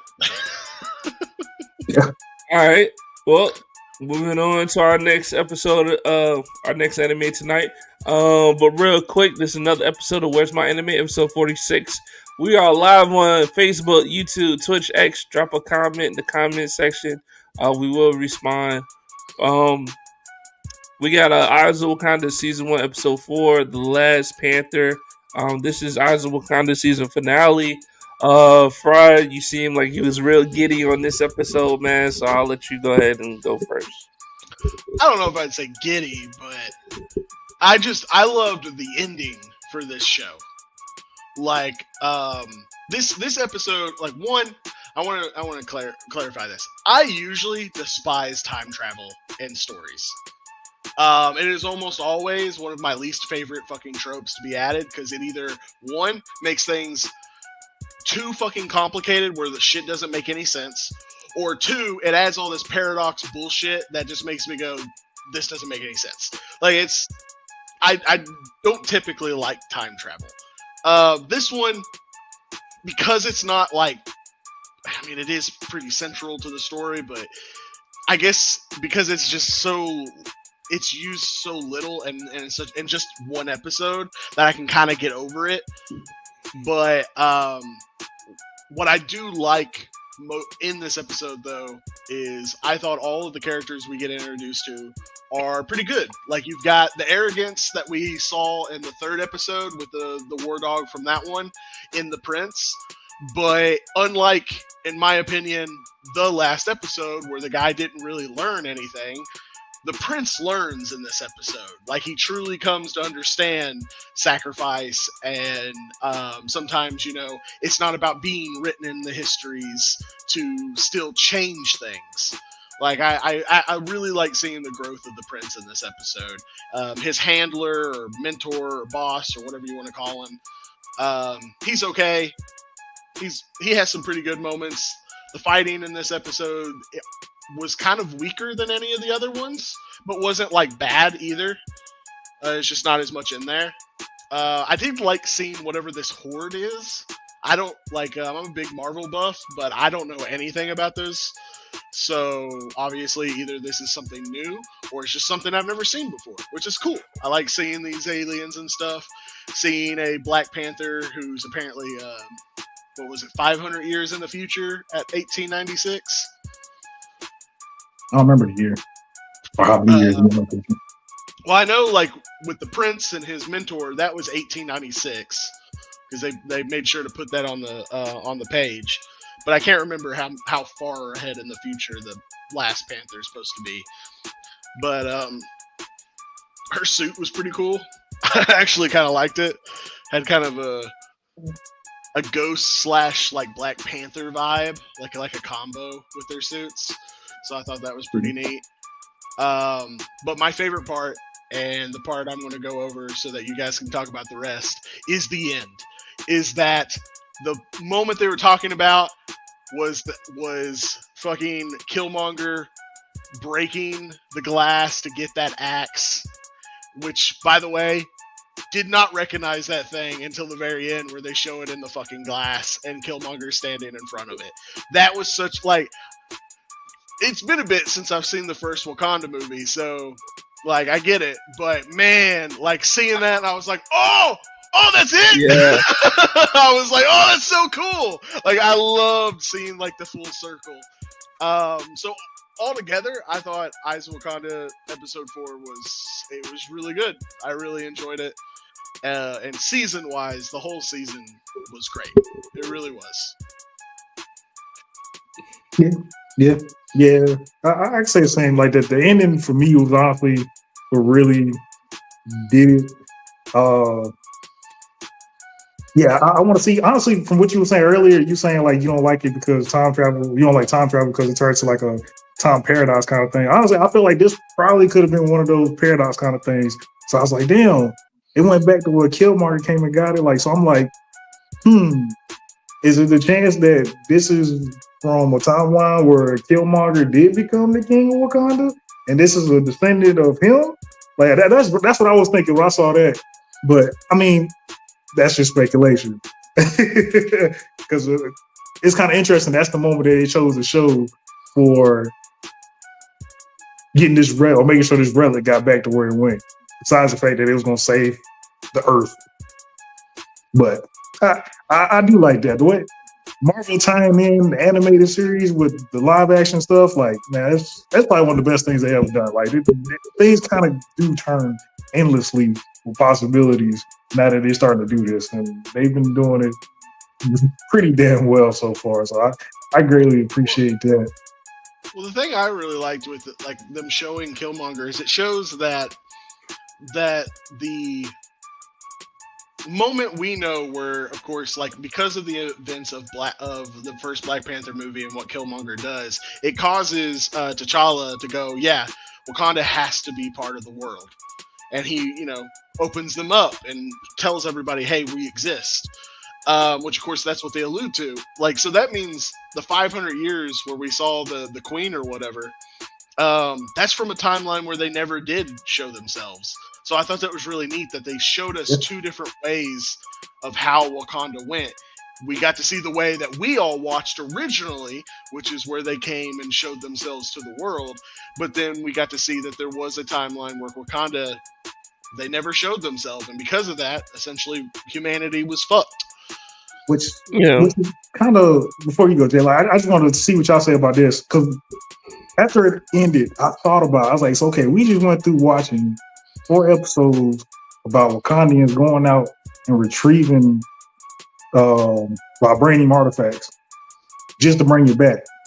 But like, nobody thought, hey, let's keep the vibranium out there. We still got our spies keeping track of it, but we're just going to monitor and see what they come up with the vibranium, so we get something outside of Wakanda knowledge, just to see what other people are going to do with it. Use that knowledge on our own and amplify it or just replicate it. But if it gets too crazy, that's when we'll come in and then we'll take it back. Like, it was just immediate. Just from this episode, all we see was just immediate, we taking it. Like, it doesn't seem like that seems like such a wasted potential. Like, yeah, you make everybody lab Your rats way and shit, but leaves up a lot of liabilities, is what your way Yes. does. It leaves up a lot of chance for suddenly people to realize, there's more of this somewhere. Like, what if somebody, like, one of the things that they done is they found out the potential of it, so they found a way to track it. Well, suddenly Wakanda isn't secret anymore. Like, there's a bunch of ways that is just too big of a liability. I 100% grasp why Wakanda was like, nah, we're not letting anybody fucking touch this shit. But that's what I was saying though. That's why you still got that team that's watching this vibranium, because obviously they can track it. So you watch it like, oh, hey, whoa, what are they doing with that? Okay, no, they can't do that. That's what I was saying earlier. If they do something that's out of line from what they want, then that's always a chance that somebody gets away with it before they find out about it. That's again like why they always just snatched it up and took it as soon as they could. But also though, I've noticed this in the other episodes too. In a way, they were already fucking up on that too though, because they were already potentially adding to the vibranium that was out there. So like if I can't remember old dude's name during the Trojan horse episode, if he died, he had vibranium on him. He was going out to get vibranium. That would have been more vibranium out there. When the prince and old dude got jumped, hell, he had vibranium on him. If he died, that would have been more vibranium out there. When he was pinned up against that pillar, when he pushed him out that building, he said, "Hey, go, leave me for dead." I thought he was going to take off his gauntlets and give them to the prince. I thought that too. I thought that too. He didn't. That's more vibranium out there. Maybe that's just me seeing something that that was just missed in writing, but they aren't really. Again, that's also more. That's considered a liability. Well, again, it is a liability. They are liabilities, but like that's why these are the highly trained special forces of their Wakanda people. Like they don't need vibranium. Huh? They don't need vibranium. They should be trained more proficiently without vibranium, so they can properly. That's why they take almost none of it. They take such small amounts. So but they went out there for a tongue. And the tongue wasn't even all vibranium. Like it was only little pieces of vibranium all throughout it. Like they were going for like damn near the littlest pieces, and then they weren't even using the tongue. Like it's not like it was the necklace and the other stuff. It's more of a liability to leave it out in the world than it is to go retrieve it, and that's the whole main point of it, right? Like that's the whole job of the War Dogs is leaving this out here is too much of a liability of Wakanda either being found out or somebody finding enough about vibranium to turn it into a weapon that can be used against Wakanda. And that's what you want to do. And so that's why you send people out to grab it and take it back. Right. But I mean, like, there's always going to be potential disasters regardless of what you're doing in a defensive situation. Like that is always a thing. Like there is no perfect, strategy, perfect counter, perfect defense. That's impossible. So you have to, limit your variables and limit your liabilities. And that's what they're doing when they send out the highly trained people with very small amounts of vibranium. And who also in fact, the one who seemed to have the most of it was the Trojan War guy. He had like 3 or 4 tools, didn't he? Because he had the instant healing shit. Damn. Yeah. The instant healing. That's not vibranium though. That's probably the part of it. It had purple around it. I'm not saying it was or not. I'm just saying there was purple around it. So I'm assuming the heart herb is purple. I mean, that's true too, but everything's purple when it comes to Wakanda. And then he had the telescope, and he had the armband thing. He had 3 fucking artifacts before he even got the necklace. Yeah, that's right. So I think he was the one who had the most out of everybody. I mean, that's still wild. That's still wild. Yeah. That's still. And then the very first girl, did she have any? Not that I remember. No, she didn't have any. She's the ideal model that I'm talking about. You go out there with nothing because you don't want to leave nothing. Of course, that was also the furthest back in time too. So maybe they just didn't have that stuff available yet too. So maybe. But yeah, I mean, definitely has its issues, but still overall really good. What you Yeah. gonna say, Jay? I mean, nah, man. I mean, you guys pretty much covered it all. What do y'all want to what do y'all want to rate this episode? Excuse me, or what do y'all want to rate this entire series? You ain't want to talk about that Go with fight between the episode aliens? and season. What? You ain't want to talk about the fight with the alien? That shit was wild. I ain't expect there to be I bloodshed did like really that. like to see her absorb all of its power to like shoot a blast out. Yeah. That was a really cool fucking scene. That one Nah. at the towards the end where old girl, one of the foot soldiers, did that little twirl stab on one of the aliens' heads, and then turned to the queen like, "Queen, are you okay?" And like immediately got taken out. Like, oh my god! Like, damn, they is Yeah, not that was playing. good. Like, this is the end of the world. Yeah, I mean the fight sequence was pretty cool, man. Pretty cool. Agreed. Well, I'm gonna go ahead and go first, man. I think the series is a total. I'll give it a 9. I was highly entertained throughout all the episodes. Although it's short, I feel like it was a lot of content in there, and I kind of like how they progress in the timeline each episode. And that was cool. And then also too, man, like how you got to see the characters in the previous episodes show up in the next episode as older versions of themselves. So yeah, man. I give the season a 9, and I think the last episode I'll give it an 8.5.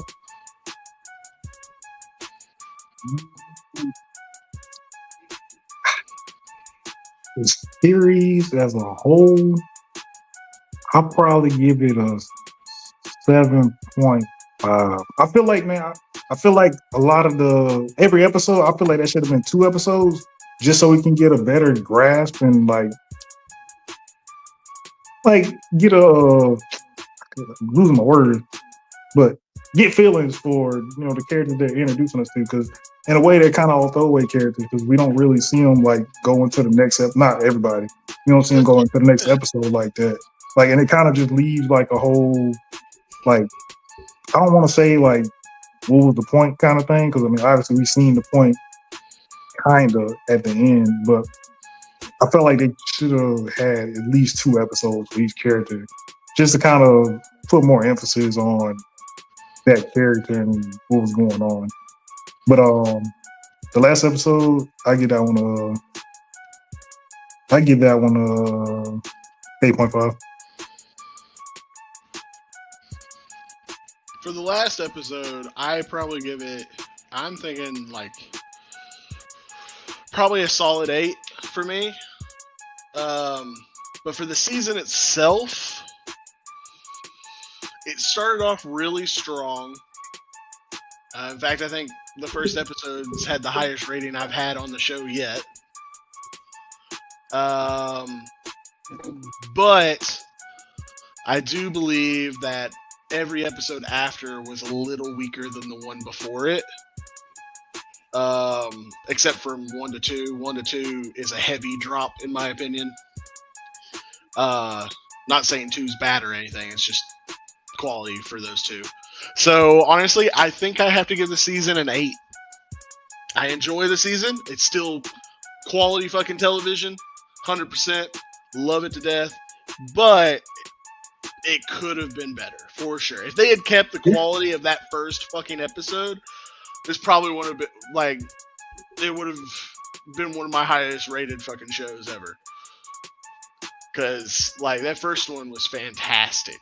I would have like, if they had made it all about her, which is what I was kind of hoping for by the end of that first episode, I would have been okay with that. But I really kind of like the whole doing it between the different eyes and different time periods type stuff. I thought that was really cool. I liked getting to see their technology progress as time was going on. I mean, by the end of it, like we're seeing in the regular world, people have fucking like guns at that point. They had quantum So travel. what was that? They had quantum travel. Yeah, and of course, yeah, the fucking Wakandas had time travel it. Well, I mean, 500 years in the future, but still. Yeah. And of course, it's fucking Wakanda that figured out time travel. But it was. I mean, it's a cool. It's a cool premise. There are some parts that I thought weren't the greatest. Again, time travel is not my favorite thing, so when it gets introduced, I usually do get a little bit of a damper on the whole subject of whatever it is I'm watching or reading or whatever. But not too terrible, and definitely it's given enough to give us something, but not too much where it's eh. So I mean, comparing apples to apples, because we don't have any other show that's only got 4 episodes for that's what fair. I assume is being a season. Like, you say this is better than Zombies?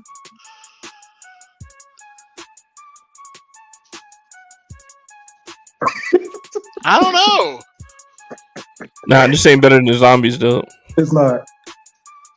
I I'm don't curious, know. because you say this I one honestly, comes I like close to high rating. I like both of. Well, I ended up giving both. I'm pretty sure I rated Marvel Zombies an 8 as well. I know it's on Wax. I had to go back and check it out.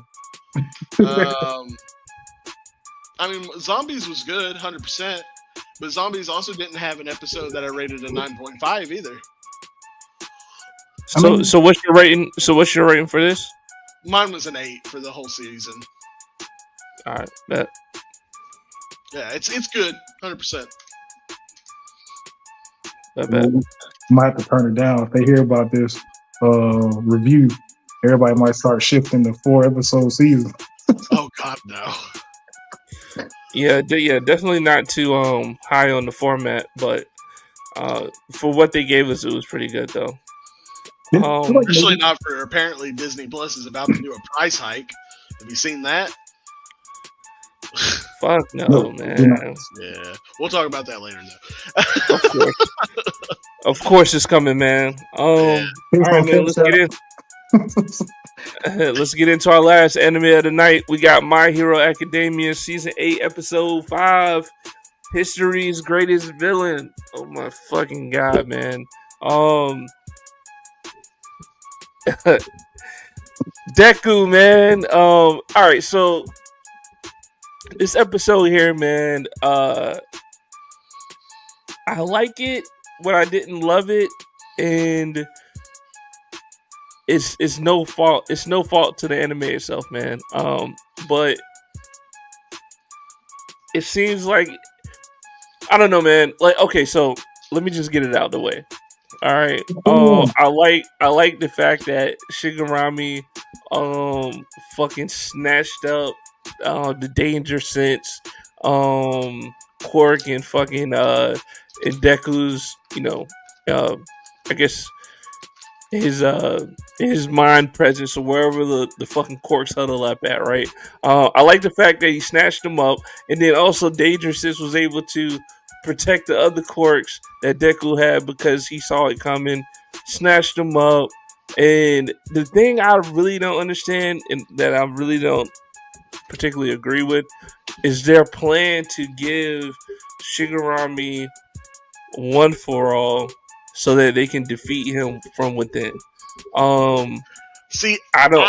Sorry, I gotta pause right now. I love that we finally have a plan that makes like some type of sense for how they're going to beat him. Because I'm sorry, everything before this hasn't made. Well, once he became as powerful as he became, everything before this didn't make, like, their plans didn't make it. I didn't understand how they were going to beat him. We finally have something that works. Because he just keeps regenerating.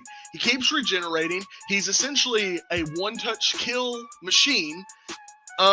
He can basically do whatever he wants now that he has so many of all for one's abilities. Like, he's so powerful at this point that I did not see a way for Deku or any of the heroes, even all of them coming to power and the power of friendship. I saw no way of them being able to beat him.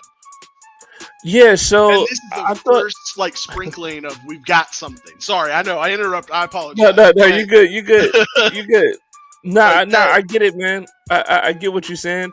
I feel like they had a good plan before when they were in the dome and they had Eraserhead. They had him fucking erases. I mean, not erase, but they had him take away his quirks. So all he was doing, was using his physical abilities. I feel like that was a fucking hellified plan, and Deku couldn't get it fucking done. You know what I'm saying? So I thought that was another L that Deku takes see the in the the issue numerous I have L's with that he that has.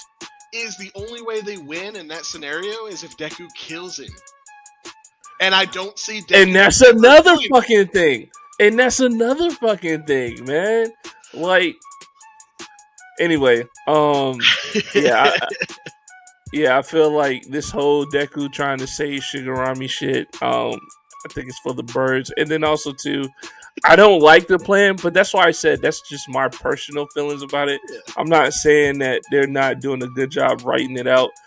I just don't agree with the plan. And I really think it sucks too, man, that they have to go that route. But hey, we'll see. Well, I'm not gonna, give everything away. I'll save a little bit for you guys, but go ahead. Yeah, so yes, I started. Jason, here's where you're wrong, and let me tell you why. That's what I wish I could say, but I completely agree with you, though. I did not see that coming. I didn't think it was gonna work like that.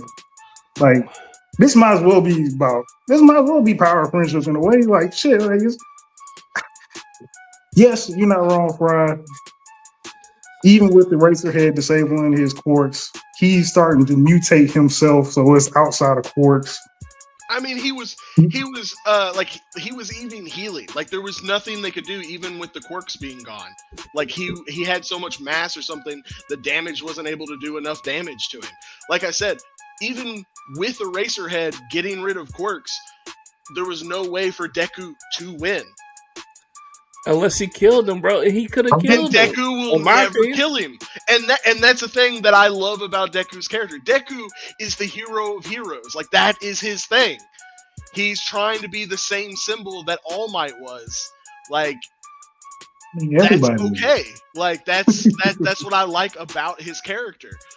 Like don't get me wrong, I mean I'm a realist. If I was in Deku's place, my first thing would have been is cutting the fucker's head off. Like that would have been my thing. But I also love these heroes who just they refuse to go that route. They go above it, above and beyond. Like that's what I'm waiting for. And this is where we finally got a moment where I saw a path where it works. Now don't get me wrong, I'm kind of bummed out that it might end up being where Deku loses all or one for all.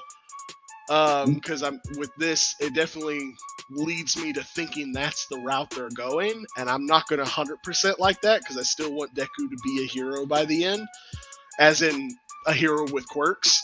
But also that might be the path that's needed. So and all we know is that Deku becomes the greatest hero of all time. Beating the greatest villain would make him that. So, I mean, we don't know if he's gonna win or not. And then secondly, too, I don't know, man. It's just like, Bakugan beat fucking One for All, man. Like, come on, Deku, man. Like, get busy, dog. Off of one. Sorry, I get those mixed up all the time. But I just want Deku to fucking get busy, bro. I just want him to get busy and not doing it by this route.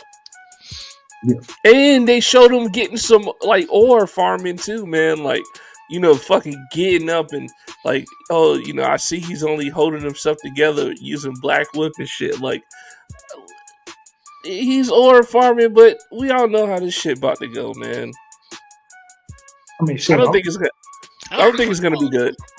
But Yeah. I the little fight we got. I liked getting to see him to use the Black Whip to hold his muscles together essentially, but then also the various ways he was trying to fight Shigaraki like using the smoke and then locking it in place. But of course, like the surge port kind of makes that pointless. But it gives him those little moments. And again, like this is just showing to me at least just how overpowered Shigaraki is. Like this is why, like I said, I just didn't see a way for them to win. Like I didn't, not one that made sense. Like again, like it could have been a good power of friendship. All of his friends use their quirks as one, and then they defeat the enemy. Like it could have been some bullshit like that, but I would have hated that. I would have been right there along with every other hater on that moment.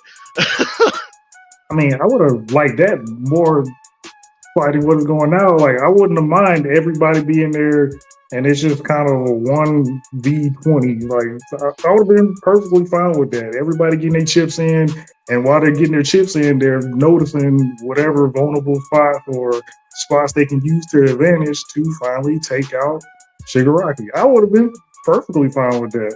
It's not power of friendship, but it still would have been doing the same. You still got him killing off heroes that's coming at him and missing their mark, and then you got the other ones that's getting a good lick in, or maybe just tinking the armor, trying to get something to work, and the battle just keeps going. Like I would have been definitely more fine with that than what's being implied right now. The thing that I kind of like with this one is it shows where Shigaraki's real weakness is.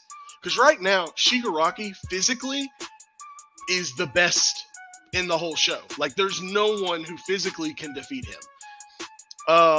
And that's what I kind of like about this showing Shigaraki's biggest weakness, because it shows what All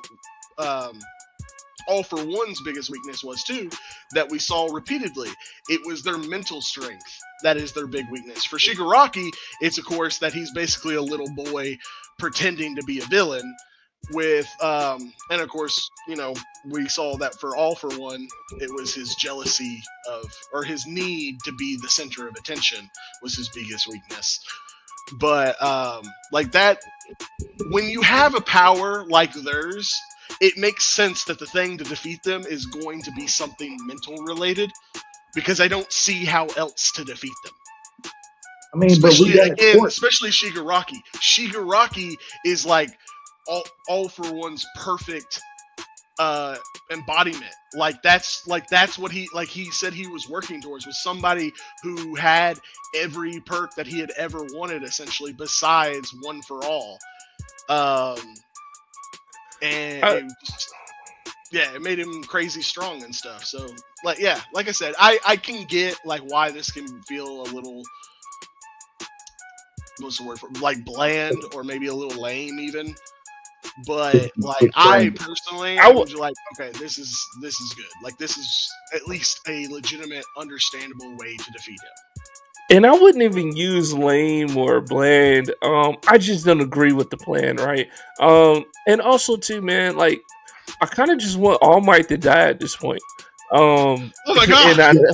And I know that's pretty harsh. I know that's pretty harsh, man. But I just want him to fucking die already, man. Just become a spirit in Deku's brain. Because at this point, like I think he would be a better use as a cork in fucking Deku's brain than what he is right now. Just on the for the longest. I mean, or a spirit, you know what I'm saying, helping the guy at Deku instead of just laying on the fucking rooftop, just saying like, "Oh, I can hear the spirits." Like, come on, man. Like, I would rather for him to be in Deku's corner right now than just being on the fucking rooftop. That's why I said. Why they showed that scene. That one didn't make a whole lot of sense. Unless it's more just to show that there's going to be somebody who knows what happens. Because, like, maybe something's going, like, because they're so far away at this point where they went all the way to Mount Fuji, nobody's going to be able to truly know what's going on except All Might. It might be because of that. I could see that being the thing, but that's still, it didn't make a whole lot of sense either why they showed him. I get that. Like, that's an understandable, like what was the point of this? So, I just want All Might to die, bro. I do not want All Might to die. I want him to keep his saying promise. This for the longest. It's time, man. It's time, dude. It's time. Like, yeah. Sadly, man, I probably had more stuff I didn't like about this episode. Yeah, I would say I like the way it started. The way it started, for one, I was like, wait, hold up. They was on a platform floating over the water before they ended up floating over the ocean. Like, why? Why are we skipping points? So that was already like immediately. This ain't even a millisecond into the show. I'm already giving it a knock. Yeah, I will admit that was a big hit for me too. I got kind of confused at first. I was like, wait a minute, did I miss something? Do I need to go Yes. back? Like Yes. I did have that moment. I Yes. agree on that. And then I actually went back to go see, like, wait a minute, I know I'm not tripping.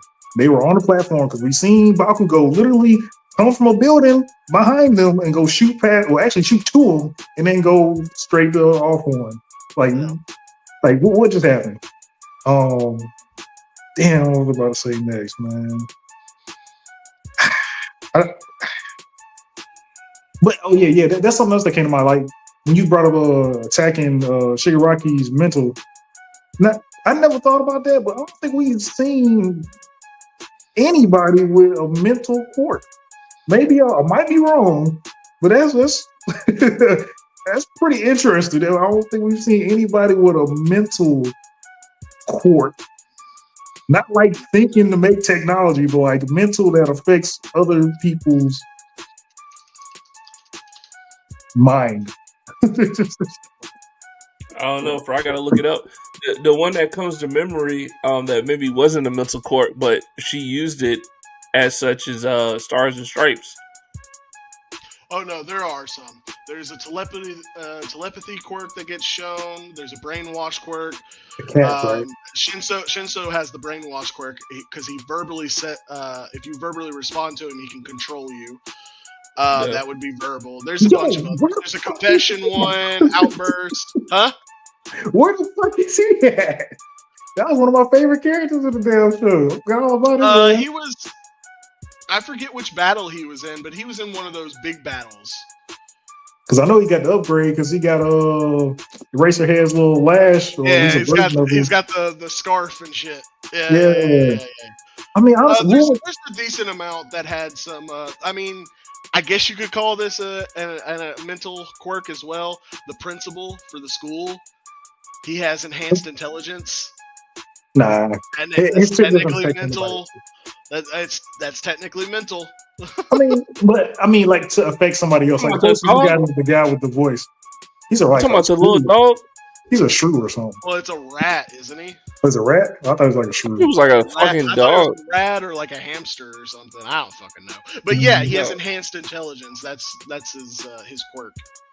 Yeah, then he needs to be coming up with a strategy. Like I just thought about this. Like, what would keep Lemillion from going phase into him, just sacrifice himself and go solid, or like phase into Shigaraki? Just to let him go solid when he's in something. That's why he gets pushed out. No, but if he breathes though, that's when he's holding his breath though. What are you talking about? When he holds his, is that how it works? I know he holds his breath. Like that's the reason when like he will like shoot out, like he had all that really fast movement. That's because when he lets go of the quirk, it shoots him out to the nearest open space. Damn. Yeah, don't you fucking mess with Lemillion. He's fucking awesome. They shat on him hard.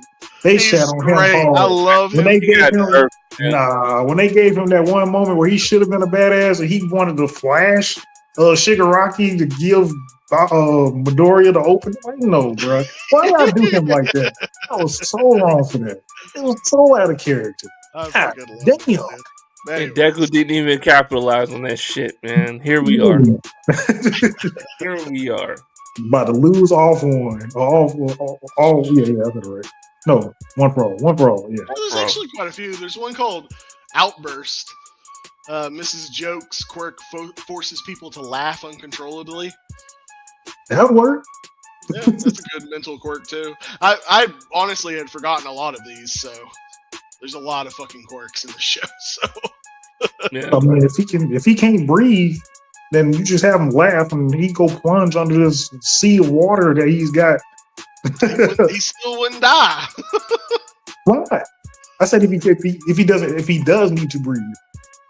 Well, even if he needs to breathe, his regeneration won't allow him to die. It's so good at this point that I don't know what can kill him. Like that's the reason why I was like, I don't know how they defeat him, And then this is the legitimate, like the only thing so far that I've been like, okay, this can probably work. Yeah. That's why you got to try, man. We don't know if it's a positive or a negative. Like, try it, make them laugh, see if he drowns. If it don't work, try another plan. Keep trying out new shit. Like they only did one thing, and like I don't even know if they had like a real backup plan. More than one thing. They've been trying to capture this motherfucker since season 1. I mean, that's true, but I'm saying, but actually, like have a good set plan. Like when they had old dude with the water quirk and Eraserhead watching them, and then you had somebody like that was a solid ass plan. Like I thought it was, like that shit. I'm like, oh. Work, but it was a solid plan. It was legit, man. Yeah, I thought One for All was the one that was gonna have to save him. I'm like, damn, like it's really about to go down right here. I knew, like, for me again, like they were talking about how Deku had to take him out, and I knew he never was. But he could at least beat his ass though. Like that's the thing. Like he could at least beat his ass to the point where he had to be saved by One for All.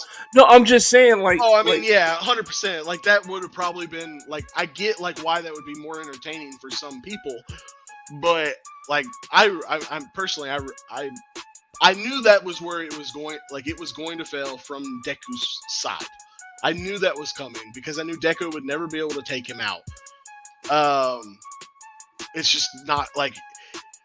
Especially, like, maybe when Deku was in his evil phase, even though he wasn't actually evil, maybe when he was in his evil phase, he could have taken out Shigaraki. But the moment he had the whole going back to UA high school and he has this tender moment where he realizes everybody, you know, is still backing him and all that type of shit, never was going to work. Yeah, but you know what? But we've seen Deku, like, actually beat up people. But again, that will never stop Shigaraki. I'm not saying stop. What I'm saying is that at least it would have forced us to get Shigaraki being in a moment of being vulnerable, right? And then having perhaps All for One attempting to try to save his protege. That's all I'm saying. And Deku couldn't even get to that point. And now we're at another point. And also, what happened to Deku fucking strategizing and thinking about how the fuck he's gonna take him out? At this point, like we're seeing Deku just rely on the past quirks of fucking One for All. He said repeatedly in the fight, like, "What am I gonna do? Like, what do I need to do?" Yeah, that wasn't him just talking to the spirits. That's him talking to himself. He's trying to think of something. Again, like, I don't think you understand just how strong Shigaraki is at this point. I understand. Like, I'm just saying, like, there's nothing he can come up with. Like, that's the point of that scene. Like, that's what it's supposed to show. He has to go plus ultra. That's what he has to do. By throwing his apparently quirk at the guy. Yo, but check this out though. Like, how does this make sense though? So we've seen Deku fuck up his body multiple times just simply using his quirk. We know how fragile this motherfucker is. He just got launched miles and was skipping across the lands of Mount Fuji. Or Fiji. No, yeah, or Fuji. And this dude's still getting up. Okay, first off, it was explained that the reason his body kept breaking was he was using the power at a point that his body couldn't handle at that time. The bottle supposedly is supposed to get stronger as time goes on. The longer he has the quirk, the stronger he becomes. 2, he's literally reinforcing his whole body to just keep it moving. Like, that's why you're seeing the black whip all over his body. Like, he's forcing himself to move. That's for sure. But, bro, like, he's been very fragile. Like, he ain't never been fought like this. Like, this is new territory for his ass. Like, I feel like, honestly, he should be very more beaten than what we're seeing. We're seeing a lot of plot armor in this fight. We really are. I mean, you saw him go through, like, walls and battles and shit before. I mean, to that point though, like, and that's one of my knocks. Like, back when he was evil, he went through fucking like 2 or 3 buildings. I'm mad you brought that up because they brought that back up again. I'm like, what the fuck is this? I don't want to see this shit because it's not gonna mean nothing. Like, what the fuck is the point of giving him fucking little tiger claws because he's using the fucking black whip and shit? Like, it doesn't mean nothing. This is not like some dark entity that's inside of him that he never wanted to let go that's gonna enhance his powers. Like, this is like I feel like this is just the way that they're trying to implement like some neat looking shit to better grasp the attention of the watchers. Like, this shit ain't gonna mean nothing. He can't do nothing new. We already seen it. The only thing he's gonna be doing new is strategizing and making up new, like how he did in this episode. He let go of the fog. I forgot he fucking had the smoke screen. Let go of the smoke screen, and then he was using the float and the fucking gears to go around and fucking do all that fancy shit. But like, what's the transformation gonna do? It's I don't know, not bro. really a transformation. I think it's more about just using the black whip offensively. Like, the thing is again, you know, he already did that. Though. He did that with the spear. The spear was the defensive shit. That made more sense than covering it with his body and making nails. What the fuck is defensive about nails? It's not defensive. I said offensive. Offensive. Oh, okay. My bad. It's there for him to attack. Like, that's the point. Is that I'm assuming that right now he's thinking, hey, we'll go aggressive and hopefully we'll create an opening that we can then do the mental attack. That's what I'm guessing is going to be what happens. He's gonna pop some smoke. He's gonna pop some smoke, and then he's gonna fucking transfer one for all, or they're gonna let Shigarami think or try to steal another quirk, and he's gonna get one for all. I don't know if he's gonna steal another one. It seems like I'm still trying to understand that process. Like, it sounds like basically Deku's gonna be throwing the one for all quirks at him. Like, obviously not like physically throwing at him, but like whatever way to project them towards him. Yeah, they're essentially he's using this spirit or like the quirk itself to attack his mental state. Yeah. This connection that they've had since last season, where they can see into like we saw that this is possible all the way back with the America chick. Yeah, start. Because when her quirk got taken, she fucking turned her quirk on him. Yeah. And that's literally like that's the point is they just going, oh well, let's just try what she fucking tried. She was able to hurt him with that. Like, hopefully we can do it further. Again, I don't see any other way they can beat the guy. Has he used her quirk? Who? He didn't steal it. He didn't get to steal it. He did steal it. It just he did steal it. Yeah, it destroyed itself. Yeah, that's why she was in his mind. Mm-hmm. Because he stole it. He did steal it, and then that was the last command of her quirk was to destroy all his quirks. Yes, go destroy quirk. Okay. Yeah, she used her own quirk to attack him, and of course it destroyed itself during the attack. Yeah. That's right. I mean, did it though? They made it seem like there was like a remnants of it left. Yeah, I mean, obviously there's probably a part of it left, but Shigaraki said that there wasn't enough of it where he could use it. So, and she had a badass quirk. And though you see her and she like does like the pointing thing in the episode, which is cool.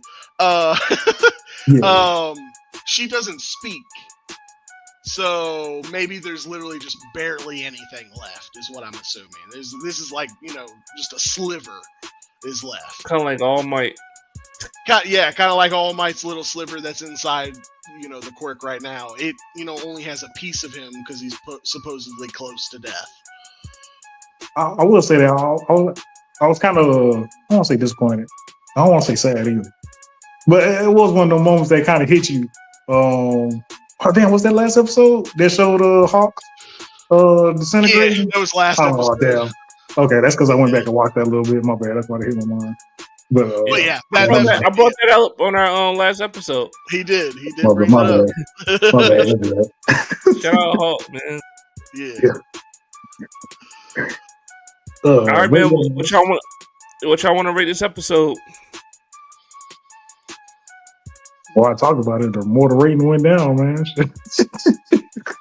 I'll start. I think Man, that's I give it. annoying. I think it's gonna be like a 7.5.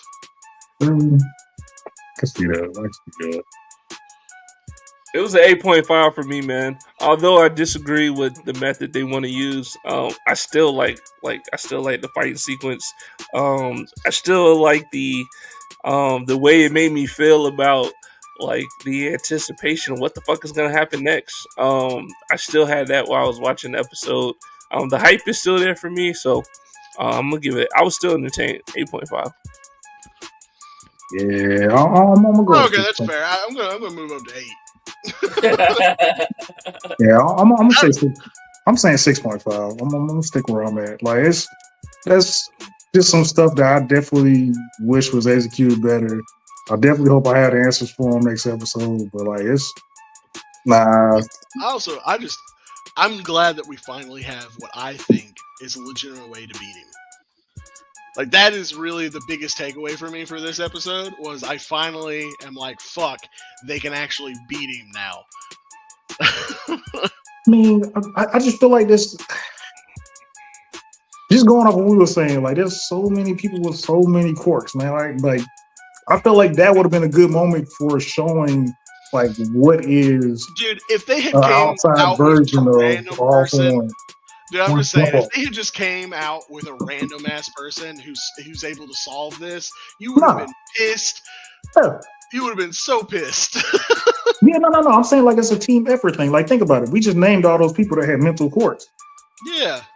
So would have like okay, let's say that obviously Midoriya knows this now. He has some way to get this out to everybody. Like, hey, can we get somebody with a teleportation cord to get all these guys here so we can get this part going? Once we get that going, maybe we could work on the physical health. Like something like that. Or like I was saying before, it would have just been like all the heroes. It would have been like a broader way of showing all for one. All for one? One for all. One for all. It would have been a broader way of showing one for all. You got all these different heroes that's all fighting for one reason, is to take out this guy who's good against taking out the whole entire world. I feel like that would have been a broader way to show another way of saying the meaning one for all, and you get to see teamwork. Like I feel like that would have been portrayed better. Granted, we still got time, but we'll see. This is coming from the guy who hates Power of Friendship. I ain't say nothing about Power of Friendship. I just said a collaboration. Plenty of people can die during this altercation that I'm talking about. I didn't say that all of them get together man. and they put their hand on Midoriya. I didn't say all of them get together, put their hands on Midoriya's back, and they all close their eyes and say, "You can do it, Midoriya." Or everybody else in the background with their fist up saying, "You can do it, Midoriya." And that's all it took for Midoriya to close his eyes with tears and say, "I love you, Shigaraki." Punch him in the cheek, and then the game over, and then it's in credits. I ain't say none of that shit. I just collaborating for collaborative work. Collaborating for one for all is an extension of Power of Friendship, especially if it's only his class coming together with this combined attack that you speak of. I also want to say, class coming together or class not coming together, it never would have worked. You need more people outside his class. Like it won't be just his class. Even if you'd gotten like every professional fucking hero coming at him at once, I still don't see them losing to shit. Or sorry, I still don't see Shigaraki losing to them. Hey, one more thing. Before we get out of here. I just thought about this dude. Did they ever mention the teleportation guy again? That was I can't remember. It was like last season. The teleportation guy that was locked up. That he used to be an old partner of Eraserhead and them. Yeah, they. I forget exactly what it is, but they do have some more moments with it last season. They haven't mentioned it since. But did he get free? Memories, huh? Did he get free? I don't think he regained his memories though. No, I don't think he did. Yeah. Oh, okay. Damn, I would have liked for that guy to fucking come back, or they do some type of closure for him. Take Shigaraki out into space, and then he does a death ball that takes out the entire Earth. In the credits. No. I'm not saying I want him to join the fight, but I hope that they bring closure to his character. Because that seemed like that was supposedly going to be like, I mean, they made it like a There was a impactful moment. last season that dealt with him, but I just can't remember it off the top of my head. Yeah, I feel like ain't Brian a he's commission too? What's the guy with the voice? Damn. Because he was part of that crew too. He was friends with yeah. dude too. Yeah, it was Eraserhead, the guy with the speaker box voice, and the teleportation guy. But I feel like because he was a valuable asset to keep under control, so that it wouldn't mess up the plan of having the 3 like battle locations, also have Shigarami out there in the dome space. But I don't know, man. I don't know if they're gonna bring him back up for this season. But yeah, man. With that being said, man, you guys got any closing comments for My Hero? My Hero do better. And My Hero, I'm about to say My Hero's been doing the same, man. Like, keep it up. Keep it up. I'm excited to see this next episode. You keep it up at this level, I'm gonna be happy. This level? Fuck yeah. I don't think this episode doesn't do the same as the other episodes, man. I think this one is a little bit lower compared to my other ratings, or maybe it's pretty similar. I can't remember, but it's still good. Like, keep it up. Yeah, it's still good, man. I mean, were you not entertained? Apparently not. 6.5. 6.5. Nah, man, keep doing the same, man. Like, shit, man. This is how you fucking come out with a fucking season, or not season, but a what is it? Finale. An overall ender finale. You know what I mean? Series finale. Hey, all I'm gonna say is, man, I've seen Pokemon. I've seen y'all scratch people in the face. I bet I see no shit with fucking Midoriya using these fucking nails to scratch Shigaraki in the face and get a distraction. Like, man, like, you better come with it. Whatever the fucking little bullshit form thing you got going on, bro. Hey, you better come with it.